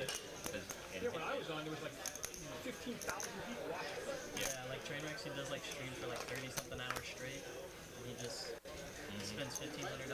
Spends. He like down. Oh wow, I didn't realize it dropped that much. Yeah. A lot of things happened. Surprised you didn't hear about it. See, I sold. That's crazy. I sold back in 2018. Oh, was it back up to 30 though? Yeah. Oh, it was down to like 27. So. I sold in 2018 when it made that first jump to 20K. And then I never touched it since. Because then it like dropped all the way down to like 3K at one point. I was just like, oh, jeez. I like, it's like, thank goodness. And then I was kicking myself for not holding for 3 years, which, you know, you don't know what's going to happen in 3 years. But back to the action here. Pair of jacks, the best hand right now. Potential, though, for Mr. Gardner. And potential for Brock. But they're going to need some help. Well, the 10 would be a spicy turn card, giving both players a straight. That was $20 and a call. Looks like the graphics saying it was $2.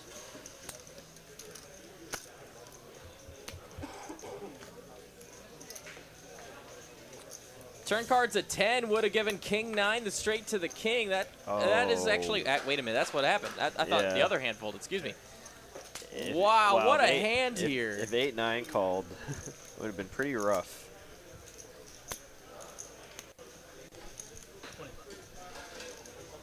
So Brock pretty nutted here. That's it. In addition to having a king high straight, also just open-ended straight flush right now. No, gutter, darn it. And TFS has that gutter. Shoot. What do I know? I'm just gonna keep my mouth shut. I'm just done. Jack of hearts, bro. I'm just done. We're gonna call that one a whoopsie poopsie from the commentators. Wow! A raise here from DFS Brat. Couldn't have been in a worse spot. Using his king as a blocker here, you know, it's very tough for his opponents to have a straight in the spot, but he is just running into it here. And when he gets called here, he has to know he's up against a hand like 2 pair or a set even, or maybe even a straight. So I imagine we'll see DFS Brat give up on many river cards, except for an ace or 9. Oh, and there's the queen. Board like is now queen jack paired. gets there, yeah. Queen 10, queen jack. And he does give up. Wow, and check, check. Wow, check, check from Brock. Not wanting to bet his straight. And Brock is going to take it down there, winning a $215 pot.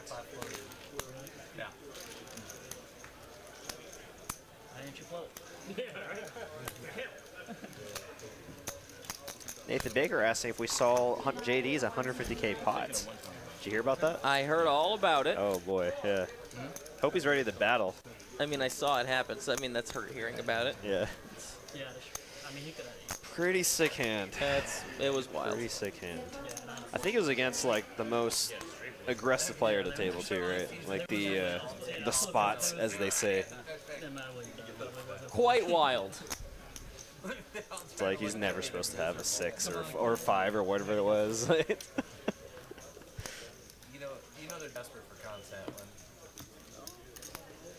I was hoping we'd sneak up past 14. No chance. No. What are they watching? Are they watching the Celtics game right now? Is that even on yet? Oh, it probably just started right now. Cool little fun fact, and I think I've already mentioned this to you, is I went to high school with Marcus Smart. Wow, that's cool. Yeah. He was 2 years older than me. Careful what you wish for. Took us to 3 state championships, won 2 of them. Wow. I mean, I won't say it was just him, but I mean, he was a very high, 40%, you know, like a big contributing factor, I'd say. Yeah, there's starting to be a theme, huh? Pot committee. Nobody. You raise and they call. Yeah. That's the whole point of this game. Let's play against you. So. Yeah, fair point. 6, 7, 7, 2 clubs on this board, so I see the front door flush draw for Rob Gardner. Otherwise, ace jack high in the lead. But of course, she's in the middle, and she's not going to be calling the aggression. And no one else really has anything to really go with. Yeah, Brock really just doesn't have anything on a paired board to continue with. Could easily be drawing close to dead already, so he's out of the way, and he takes it down. You lose the big pots. Nice hand. The small pots. Yeah. Nobody sees it coming then.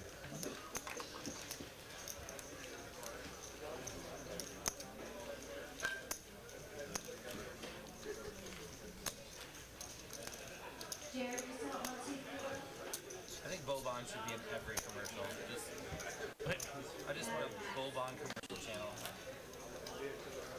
Have Bovan do every commercial ever made. Yep. If you guys watched last night, Monday, for our Austin stream, we implemented some new tech.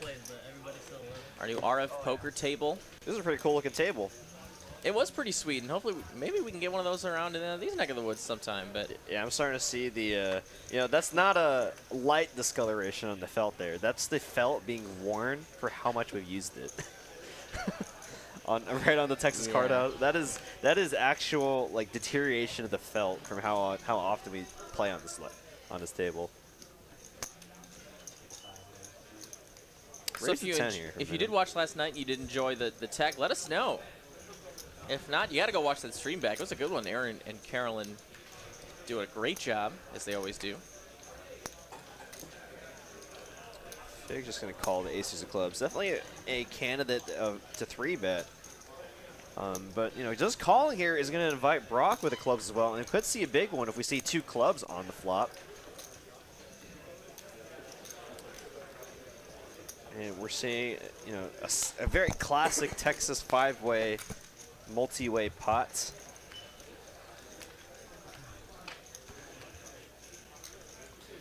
And there are the 2 clubs. But Brock here flopping a straight and a straight flush draw.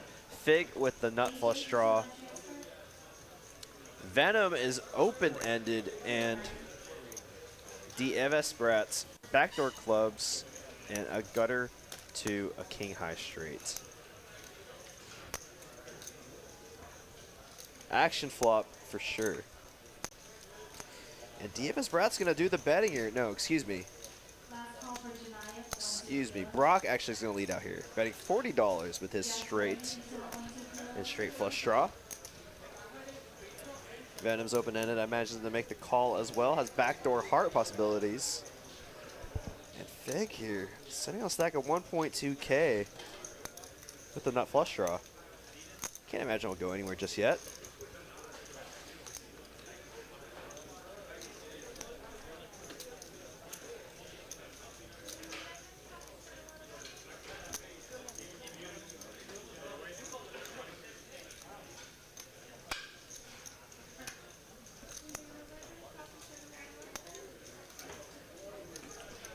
Call from Fig, and now DFS Brat with the decision here. Just gonna let it go, and we're gonna have 3 ways to a turn card here. What do you want to see? You want to see the 6 of clubs instead of the 6 of spades? 6 of clubs. Why you do this, bro? Why you do this?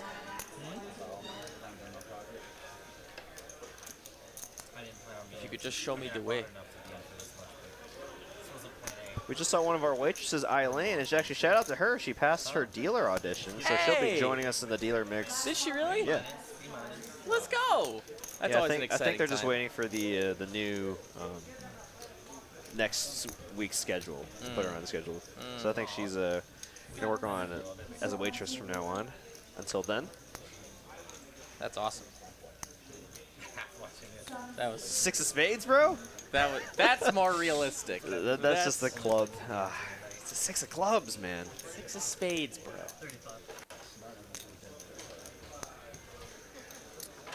It's such a funny. It'd be such a funny card to hit because it'd be like, you know, you're hitting a worse straight, but it's like, oh wait, no, straight flush. That's a good thing.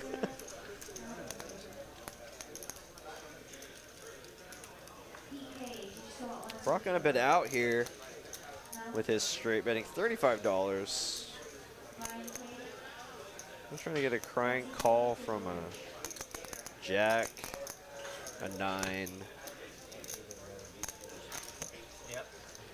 And definitely betting aside and where a 10 might be felt comfortable to raise for more value. But Brock's gonna take it down, profiting $120, showing his flop straight. We look at the V-pips here. I mean, we're only about 30, 40 hands in. Not very representative, but you know, we're seeing a wide variety of V-pips, VPIPs.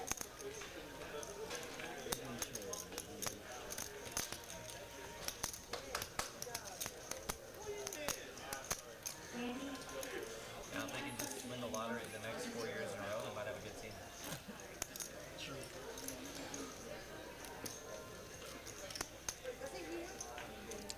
Alice is going to asking, is it match to stack tonight or capped? I believe it's just capped. Yeah, I believe it's just hard cap tonight. Yeah, I was kind of a fan of the match to stack 1-3 game, the next gen you guys are doing. It seems pretty fun. That was a big game.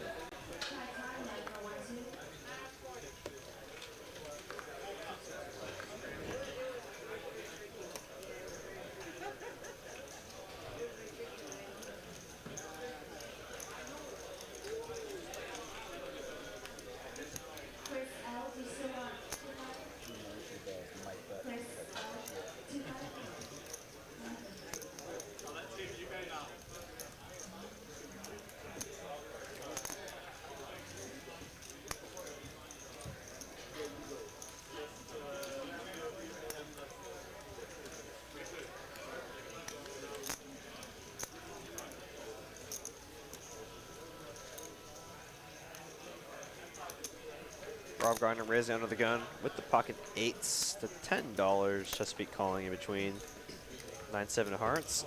Fig with the ace queen going to 3-bet to 40, and we're going to go 3 ways to the flop here with the pocket pair, 2 overcards, and 2 suited and somewhat connected hands. Oh, That was a fun way to do it. 4 in the window. With the king and 5, pocket 8's currently in the lead. Fig with 2 cards that he can hit to win this hand. Chesapeake with some backdoor straight and flush possibilities.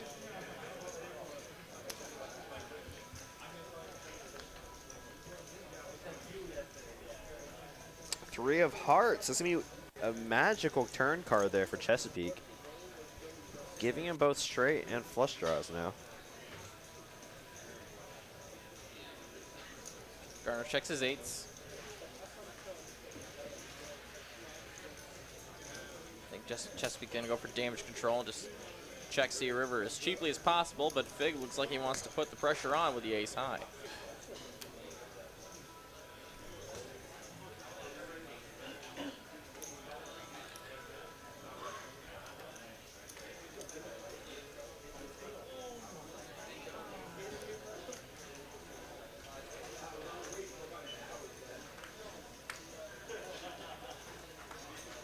Gardner in the tizzy, thinking if his 8s could ever be good here. In fact, they are at the moment.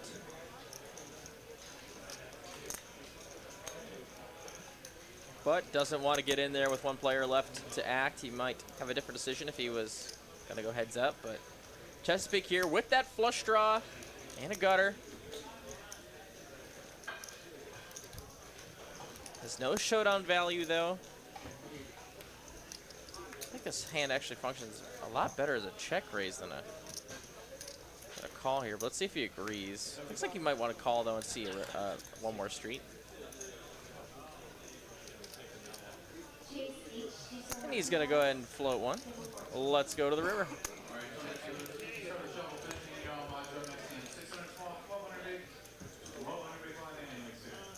And a 7 gives him a pair. He sucks out on the ace-queen. And he has showdown value now. It's actually second pair, which is pretty incredible. Yeah, I mean, if he really didn't put his opponent on a king, I mean, now he has a pretty good hand here. And that bet is just, it's $100. You know, maybe it's big enough. I would just be curious about what. Yeah, I don't think. Now Chesapeake has to ask himself, does he think Fig's going to be checking a king on the flop? After 3-betting pre-flop. If he's not doing that often enough, then I think he just has to call here. Unless he might be against a hand like queens or jacks.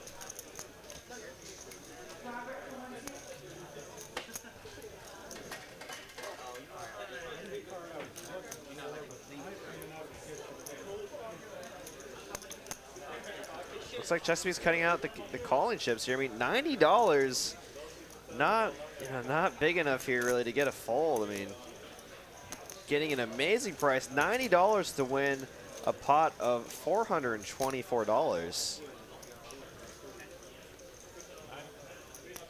Which is such a good price. And he makes the call. Nice call there from Chesapeake. Beautiful call. Gets it done. I really think if, you know, Fig bet a, you know, half pot, 3/4 pot, even pot. I mean, I should go in reverse. You know, pot, 3/4 pot, or even pot, or half pot. Might have got the job done, but you know, betting $90 there. Tough to get a hand, you know, that has, you know, relatively good strength on that board. I was worried about floating that turn because you were behind me. Nice hand there for Chesapeake. Nice hand, Chesapeake. I folded the best hand.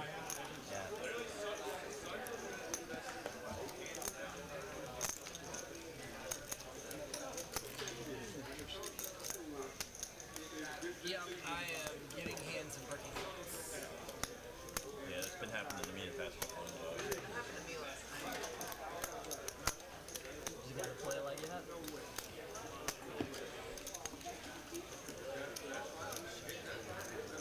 Can I go 2 for 2 tonight?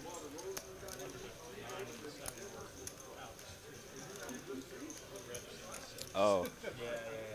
I got it, but unfortunately Poker Monkey rolled a 5 right in front of me, so I have to give a shout out to Poker Monkey for taking that roll for me.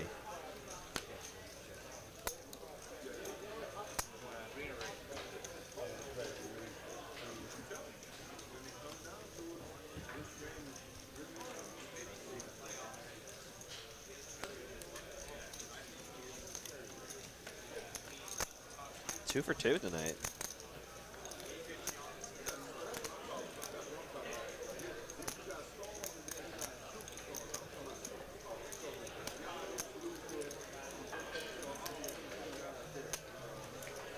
Ace King versus Ace Jack here. Savage opens it up to $15, gets a call from Venom, and now Rob with the King Queen of Hearts in the big blind is also going to make the call. Let's see a flop 3 ways.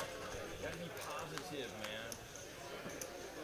I'm positively nervous. And there it is, a 10-9-9 flop, 2 diamonds. Bring out your inner poker guy. Ace King high is the best hand right now.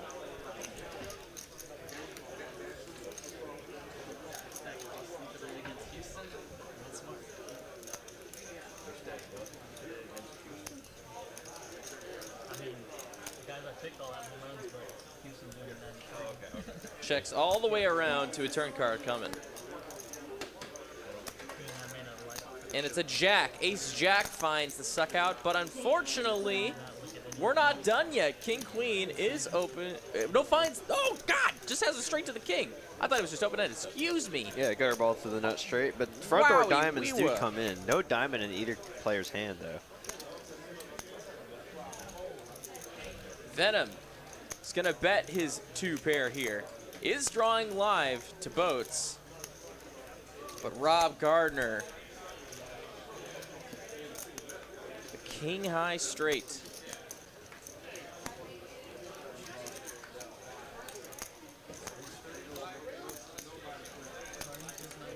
And his hand is susceptible to single diamond holdings, so I don't mind this raise at all, up to 55.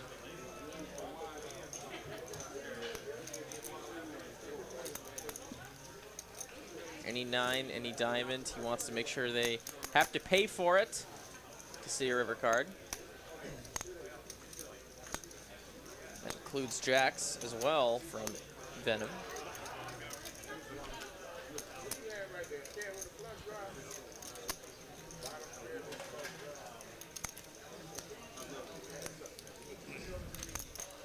Now Venom thinking about how many hands that how many hands that are raising here is he beating?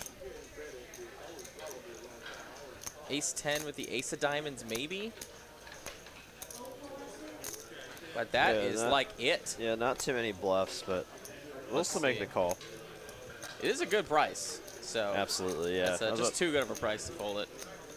And kind of the right price there to hit your boat. And he did not hit the boat. It's a blank on the river. Venom probably going to check this one over to the razor and trying to get the showdown.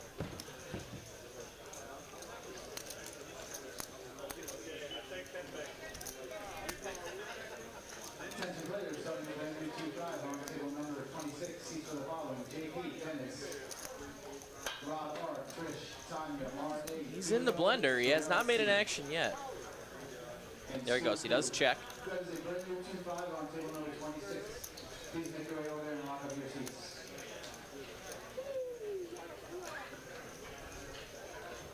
Now Rob gonna have to go for some value. It's hard to make your hands. And he's gonna go for a little bit over half pot, 90 bucks. It's about 2/3 pot on this one.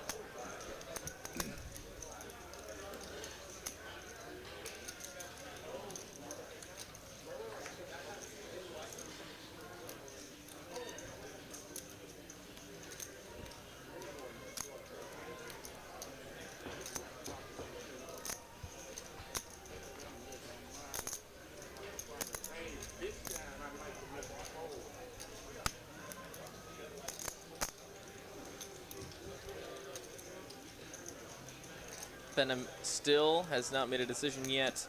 He's in the tizzy.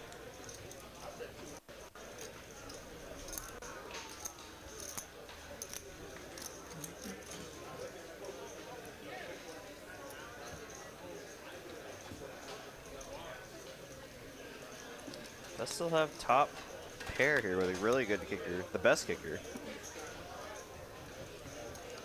And he's Make gonna the really fold good it, fold. face it up. Wow, nice fold. Face up. Nice fold there from Beckom. Rob Gardner not getting the value that he wanted, but winning the pot. Can't be too upset about that. And off to the next hand.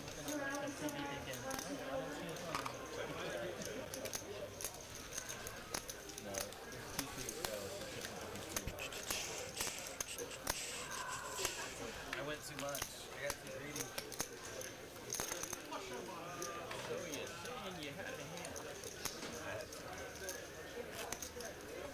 Trying to make it look lucky. Should have went bigger then. I didn't know if I had the best hand. That's usually a problem. Low end of the straight line. Had a good hand. Had a good hand. Guys, we're just about halfway through the stream. Welcome, one and all. If you're just joining us now, Ben Miney here and Derek Ing beside me in the booth. What's up, everybody? For this 1-3 game. Lots of action tonight, lots of great play, and of course, lots of friendly new faces to the stream. He's standing in front of the bathroom with a sign. Looking for buy-ins. Shoe shine. It's a little box. I'm going to the bottom, or you can take the seat. Yeah. I was telling her 0.2 mark. I love it. Not late. Like you have a set schedule. Beckom here, loosen it up a little bit. Queen 7 off on the button. Rob with the suited king in the small blind will defend that small blind. Demanding because I do have a regular job. Because every other week I can. And Savage will call as well the 7-6 off. Let's go to a flop. Or I can play 5 or 3 one day or whatever. When on my days I think off, Alice asked the question, are we working this Sunday? I don't work Sundays typically. What about you? I normally do work Sundays, but I'm trying to see if I can get some last-minute tickets to the Mavs Game 3. plus study time and everything else. Right now it's taking me about a week and a half. They're going to have to be last-minute tickets because, oh boy, are these tickets. Oh yeah, I mean, after the stomping that they put on Phoenix Suns. Energy up, man. That's why you see me drinking Red Bulls, freaking coffee, freaking everything. The bandwaggers like me are going to start coming out of the woodworks, you know? No, I've always been a Mavericks fan. You know, at least since I watched them win in 2011. So It was a good team. Everybody paired up here. Rob Gardner with the best pair right now. It's going to check over to Beckom. He's right about that. There's not. Because I mean, you're like all the tournaments. That's true. Somebody does a team like that, you're doing like a smaller bunnies of coaching, and you're doing it like live. You can't stop the cards. And he will check. You know what I'm saying? Nobody's just doing it. I agree with you. River comes a 9. Brings in a 4-liner to a straight, but pair of kings no kicker is the best hand. Here you go. Here you go. Come on now. 10% of my royalty. No, I know. And he's going to check it. The showdown as cheaply as possible. Hard to blame him. Savage here. Just a pair of 7s. Also no kicker. Hard to imagine he'll be taking. I mean, if he does make a stab at it, it's going to be a pretty big size. Everything got there. And it looks like he is going to size it up. Maybe pot size. But you're not talking about it for however. So you have like a little timer to know, okay, I can talk about it now? No, you're just talking about it. Yeah, you talk about He is going to stab at it. $50 worth. Just under pot. Gets the queen 7 to fold. Rob sitting on top pair. If you're playing king deuce, you make your top pair. Most of the time you want to be calling, but this is a scary run out. Tough board here. One liner to a straight. And the front door diamonds do come in here. One time I actually did a stream where I just let everybody see my hand. I can't think of a single bluff you have there. And to see what happens, I actually cashed. So. Wow! Nice fold. Or nice, not a nice fold, but great play there. Savage gonna like that speech. Getting the best hand to fold there. Nice play there by Mr. Savage himself. Making a savage play. Been waiting to do that. Love it. Play all GTO, DCR, everything. And you can tell them by the cash games. Are we doing one more? Yeah.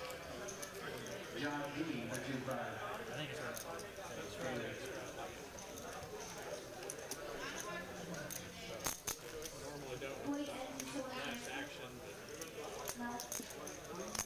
Well, I keep getting hands, you keep getting monsters. What's up, Carlo? How's it going?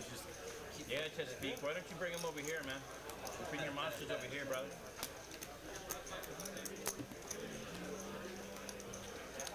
Oh, yeah. Sure. I mean, if the game plays the same way every time you play.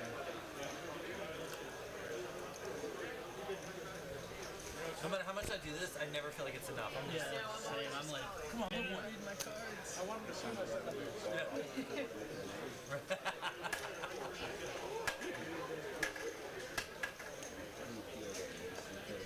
Oh, the 4's the worst.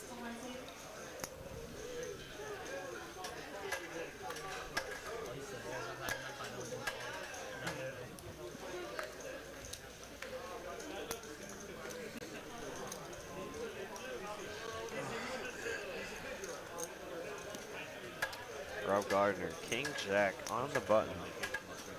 Definitely a candidate to put in the 3-bet play here.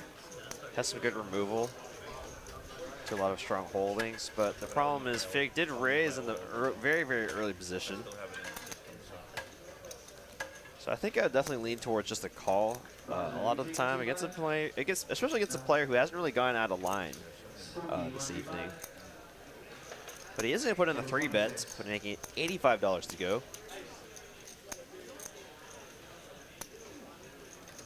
And if I'm Fig here, with a very early position range here, I'm going to put in the 4 bet here. I don't want to just call out of position and invite Brock into the pot as well. He can make it like 200. But he's just going to call here. Now Brock actually getting a great price here with my favorite hand, the suited 9-10.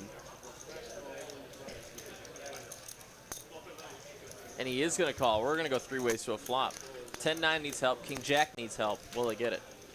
And 9-10 actually having more equity than King Jack right now, as you can see on the percentages to our left of the screen. And whoop, wow. Until that happens. And Jack 7. Wow. And nothing feels better than 3-betting with a hand like King Jack or Ace Jack and flopping trip jacks. Brock still live to a gutter. Can find an 8 to improve to a Jack high straight. Fig, though, on a cold 2%er, needs a running King 10, or excuse me, Queen 10 to go. Maybe some running kings or some aces or something cool. Could take some help, though. And let's see how Rob Gardner handles this. You know, flopping trip jacks. He has to know he has the absolute best hand right now. Really only losing to, you know, pocket 7s. I mean, Ace Jack kind of you know, that would just be an ultimate cooler. Always losing the ace jack and pocket sevens, but more likely pocket sevens than ace jack. Fig makes that fold. Brock here, 75 to win a pot of about 415. Getting the right price, actually, to try to hit his gutter ball here, but it's hard to know where you're at on a board like this.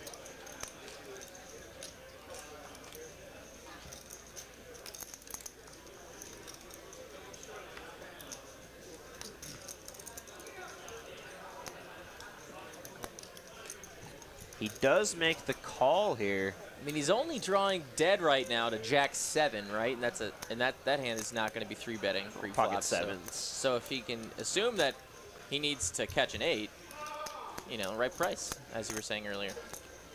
And queen does come on the turn. Does give him additional outs here, though. Well, not the same outs. King would be. Oh, right. King for the open ender would be right. the old Bodaruni. It would be a sick card. Yeah. Sick card, but. Yeah, but for Brock, it's he perceives he picked up additional outs, so this might get him to call one more street here. The only problem is, you know, hands like queen jack of diamonds and queen jack of clubs do turn Max pressure is an overbet to the pot from Rob. Oh wait, no, just kidding. No, that's good. That's a good size. No, that's right about pot, right under pot, actually. Like I said, 415 earlier, 346 and 415. Yeah, that's a great price to get paid if they're semi-connected. He was setting up the turn jam. He was setting up the turn jam. You can see the cumulative winnings. Finally, we've got this slide. Ah, darn it. It always goes by too quick. Always goes by.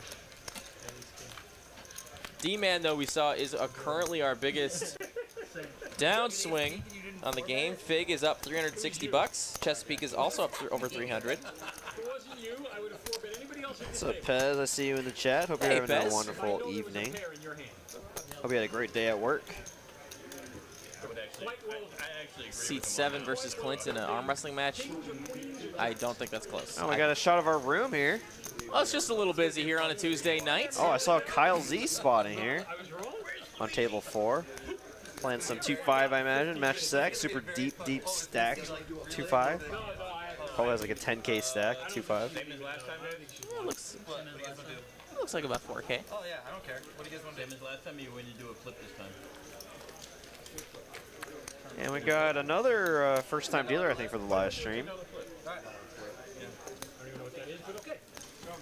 And as we do this quick dealer change, got a couple messages here from Texas Card House Dallas. We'll see you in just a second. Don't go anywhere.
We are back to the action.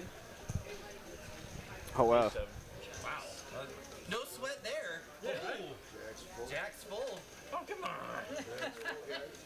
It's going to take 2 sevens or 2. Oh, yeah. Can't be 2 sevens. Yeah, 7. Jack's full. Jack's full. Let's take a look. Jack's full looks like pretty much the nuts here. Only losing to 7s and aces. That was anticlimactic. Yeah, Jack's looking pretty good there. Nice hand for Brock. We're back, second half of the stream. Welcome, everybody. Hope you didn't go too far. But now would be a great time to get yourself a snack, get yourself a drink, and buckle down as we got 2 more hours of nice, low, friendly stakes poker here from TCH Live. You saw some messages there. Let me just cover them real quick. We have our next big tournament coming up, our $250,000 tournament. $500 buy-in, 50K starting stack, Absolutely. 30-minute levels. For both, yeah, for both day 1 and day 2. Yeah, 12% will make the money, and then 8% of each flight will make day 2. So, you know, pretty nice top-heavy pay structure. And a lot of players don't really like the 50% payouts that you know, certain places do. For more information, if you want to read rules and get the structure, it's here in the chat. I'm going to post it right now. TexasCardHouse.com/Dallas-250K.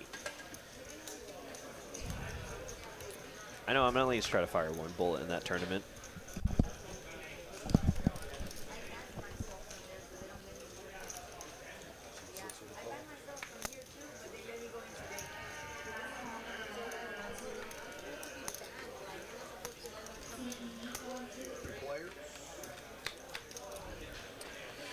And you're hearing it from the chat pro himself. Yes, not a bad tourney structure at all. 50K starting stack. Really good structure, too. I mean, we actually have the 501K structure in there. And typically, a lot of our tournaments don't have that. So nice, slow, steady structure. Plenty of time to build up a nice big stack. Yeah, I think I might play on my day off on Wednesday. Try to. I'm definitely in for that one. Yeah, I'm definitely throwing a bullet. Gonna try to, you know, continue my deep run of big tournaments, and just be sweet. Yeah, just both of us make the final table. We just have no one able to commentate. We'd have to get we'd have to get Pez and you know, someone else. We'll fly in Carlo. Yeah. Oh man. Yeah, Pez, right? Isn't that insane? The 501K level is in. It is. I know it's a massive deal. For people that play a lot of our tournaments here, it's like, what, really? It like normally goes from 4-8 to 6-12 every time. Like, yeah, no, it goes from like 1-1, 1-1-1, 1-2-2, 2-3-3, 2-4-4, 3-5, 3-6-6, 4-8, 5-1. Yeah, it's like nice, slow, steady structure. I'm in.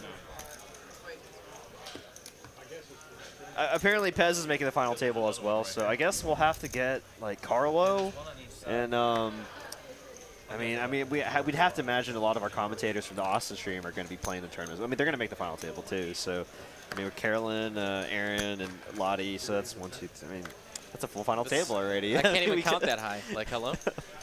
So let's welcome Mario to the stream here as we continue on. Thank you for tuning in, guys. Also, I'm Ben. This is Derek. We are having a great time. Oh, sorry, I didn't mean to spook you. Oh, yeah, I was looking down. I didn't realize. Oh, yes, no, for sure. We're having a great time, and hope you are, too. Let's keep the action flowing. Jack's here for Savage. Yeah, a lot of pocket pairs here. Ooh, Chesapeake here with 2 overs and the king-queen off. Does look to let go. I do like that play a lot. It's either you're kind of a 4-bet squeeze spot, put a lot of pocket pairs in a tough spot there. Or fold. He does like to fold, and now it's going to be 6-5 of hearts against the pocket jacks from Savage. And wow, how about the 9-8-5 flop here? Some potential going on. Paired and a gutter for Brock. He's going to lead into Savage, who has pocket jacks on this board. Very, we'll say slightly draw heavy. Yeah, this is actually a really good flop here for Brock. I mean, absolutely. There's really not many better flops other than like trips or a boat. Pairing a straight draw. I mean, maybe if that 9 was like a heart, but a pretty decent flop here. Brock gonna lead out, and then you get a raise from Savage here. How kind of pricing himself in here? 55 to win a pot of 240. Oh, I like Carlos's idea here to get some Ben and Derek bobbleheads. Is that a merch idea? Who do we got to talk to? Yeah, merch the bobblehead idea? Guy? Who's the bobblehead guy? Or less?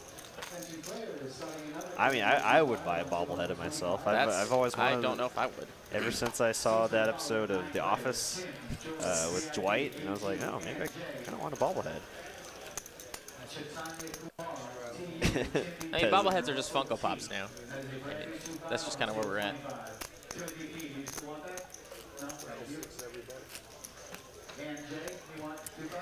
We obviously joke. Very tough to make a final table in the tournament. So I mean, if even just 2 of us are on, if even just 1 of us, that'd be a sick representation. A sick representation of I think people are getting more and more sick of me making that joke at the table now. Because now I'm like addicted to making the joke every time there's a 6 anywhere in the bets. It's great. Well, I was dealing to B actually earlier today, and he would only ever bet 60. And when someone bet 60, he was like 260. Like he raised the 260. It's like, oh my god. He is just a treasure. Also, we've had a couple new subs here. Cameron T did sub, and Jerry Harris Poker, or Gary Harris Poker. You let me know if I'm right or wrong. 9s for DFS Brett in the big blind, waking up with it. Wow, he's going to raise it up, make it 40 to go. Brock Jack 7 in the straddle.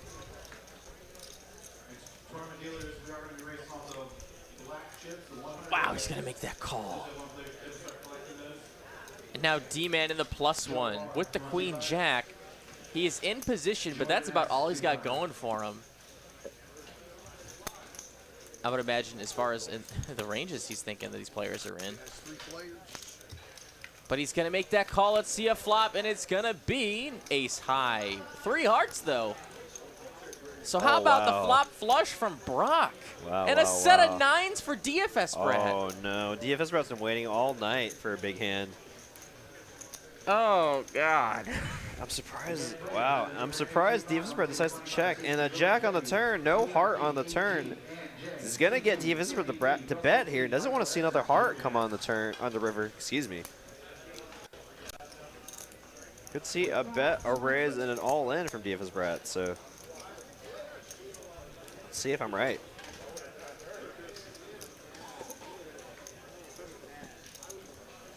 I mean, this pot isn't going to get that bloated, you know, just off the nature of it being a flopped flush. I don't think, unless that board gets paired, I don't see this getting too big. DFS Brett doesn't know this, but he needs to pair the... Oh, I thought that was a 9. Nope, negative Ghost Rider. No pairing on the board, set of 9s, no good. 10-8 down does make a straight on the river. But a set of 9s, definitely a hand you want to get more value with. Oh, and this sizing, there's only one size Brock can go if he wants to raise. I mean, that's basically, yeah, that's, now it's all in here. A quick call, so I just did the thing anyway. And here I am talking about how the pot wasn't going to get that big. And but DFS is going to run into the flop flush, and he's going to lose his stack to Brock. Brock getting the full double, pretty much. Up to a 1.1K stack. Nice hand for Brock. Flop flush. Unfortunate run out there. Yeah, pretty safe run out there for a set of 9s. No, you had two pair too. On top of your flush. Yeah, on top of your flush. Yeah, flush with a 2-pair kicker, as I like to say.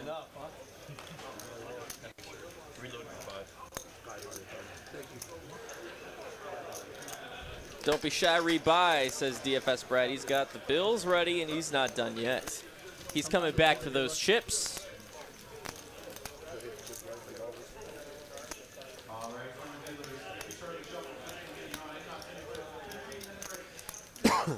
Oh, excuse me. Got 400 viewers right now. What's up, everybody? It is 8:20 p.m. Central Standard Time. Do you know where your kids are? What? You ever hear that phrase? Like it's 6 p.m. or it's 8 p.m. or whatever. Do you know where your kids are? It's like an old like Dateline joke, I think, or Dateline phrase. Oh no, yeah. Do you know what they're up to right now? Hey, we got our first super chat of the night from Jerry Harris Poker for $4.99. Thank you so very much. Appreciate it, buddy. Didn't drop a comment in there. Feel free to drop one if you want us to read it on stream. Yeah, for those of you that don't know, we know we have a lot of new viewers. The super chats go to directly support. Sorry. You're doing great. Tongue twister. I'm tongue twisting myself. They go to directly support the live stream crew here. Includes the commentators and the back end stuff. Action tracking by John Kelsey, producing by Cooper.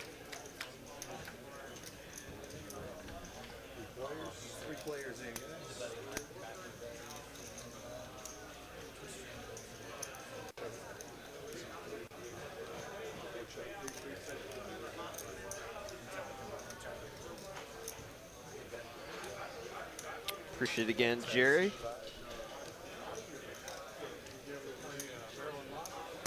Never made it that far out east.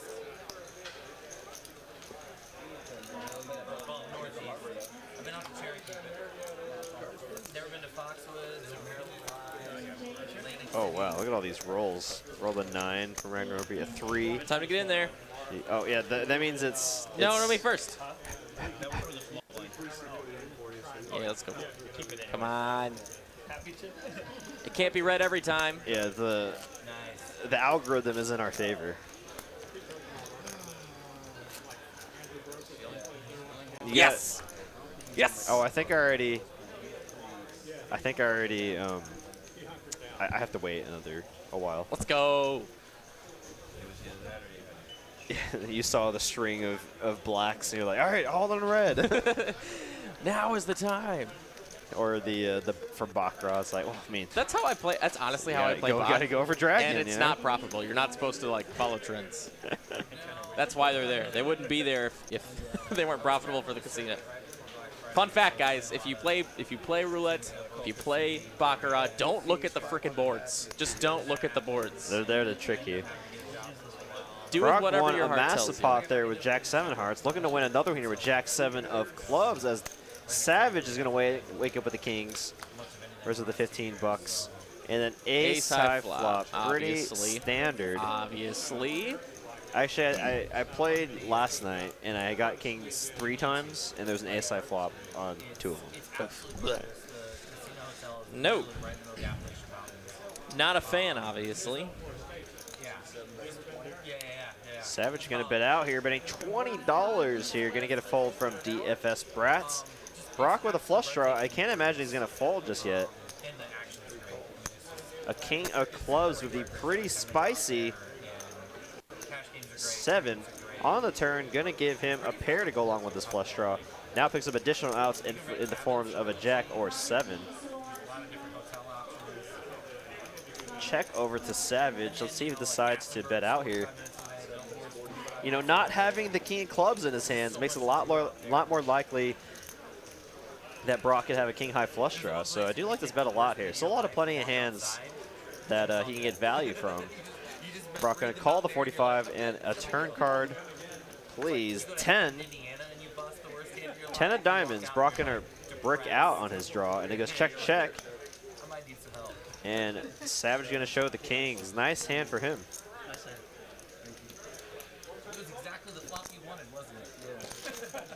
Oh, we got a comment here. Jerry Harris Poker, the one that didn't do a super chat, says thanks for the shout. Shout out. You mean had it right the first time. Jerry got it. Harris Poker, newer-ish poker vlogger. Will be bringing my act to Texas starting in July. Well, we can't wait. Welcome, welcome, welcome, and thank you so much for the support. Appreciate it, buddy. Good luck with your vlog. There's time. Well, if you decide to come to Texas and play cards, you know, probably one of the premier locations in Texas is Texas Card House.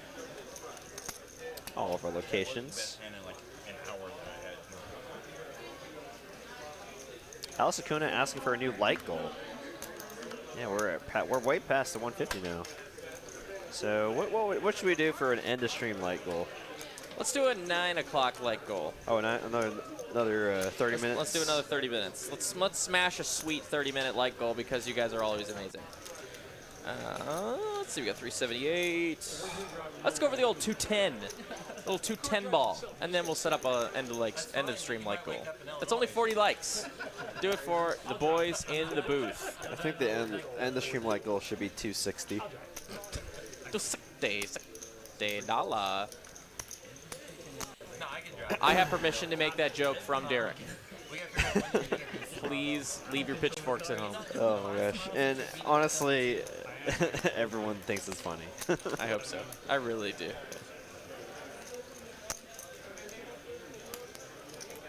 I got Dow to do it last night when I was playing, and she does it really well too. 9-7 tray rainbow on the flop here. So how about a pair for Brock? Out flops the king jack. DFS back on 3. Did 3-bet pre-flop, so has all the overpairs here. You know, is going to bet out here. saying? I think this is a fine board to also just check sometimes. This board does favor your opponent's range a lot more than yours. 15 minutes. Because up until that. Hit a $30 and a call. I imagine DFS Brat will check most turn cards unless it comes a king, jack, or ace. And now Brock will turn to pair. And DFS Brat does check as I predicted. And now Brock here with a clear value bet here. Gonna bet a tiny bet here, $25 into 150. And now DFS Brat getting an amazing price here to try to hit one of his cards, though. He doesn't realize he's drawing dead.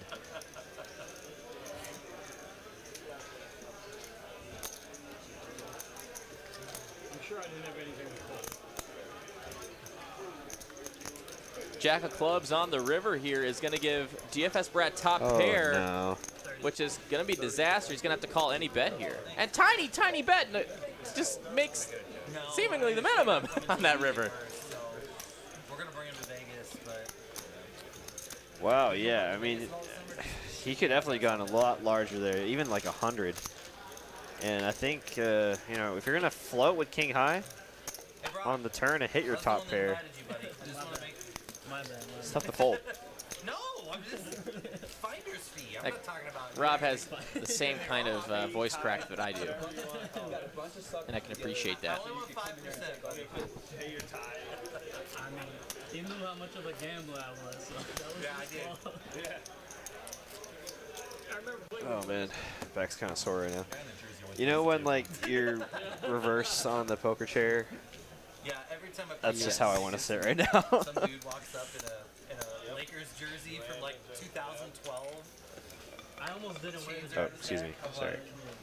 Like, Didn't realize my drink was gone there. I was just slurping into the mic. ASMR stream coming in hot. Yeah, should I start just scratching my nails on the microphone thing? Oh boy.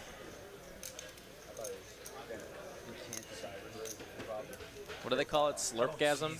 I've heard them call this before in the stream chat. Ugh. Something like that.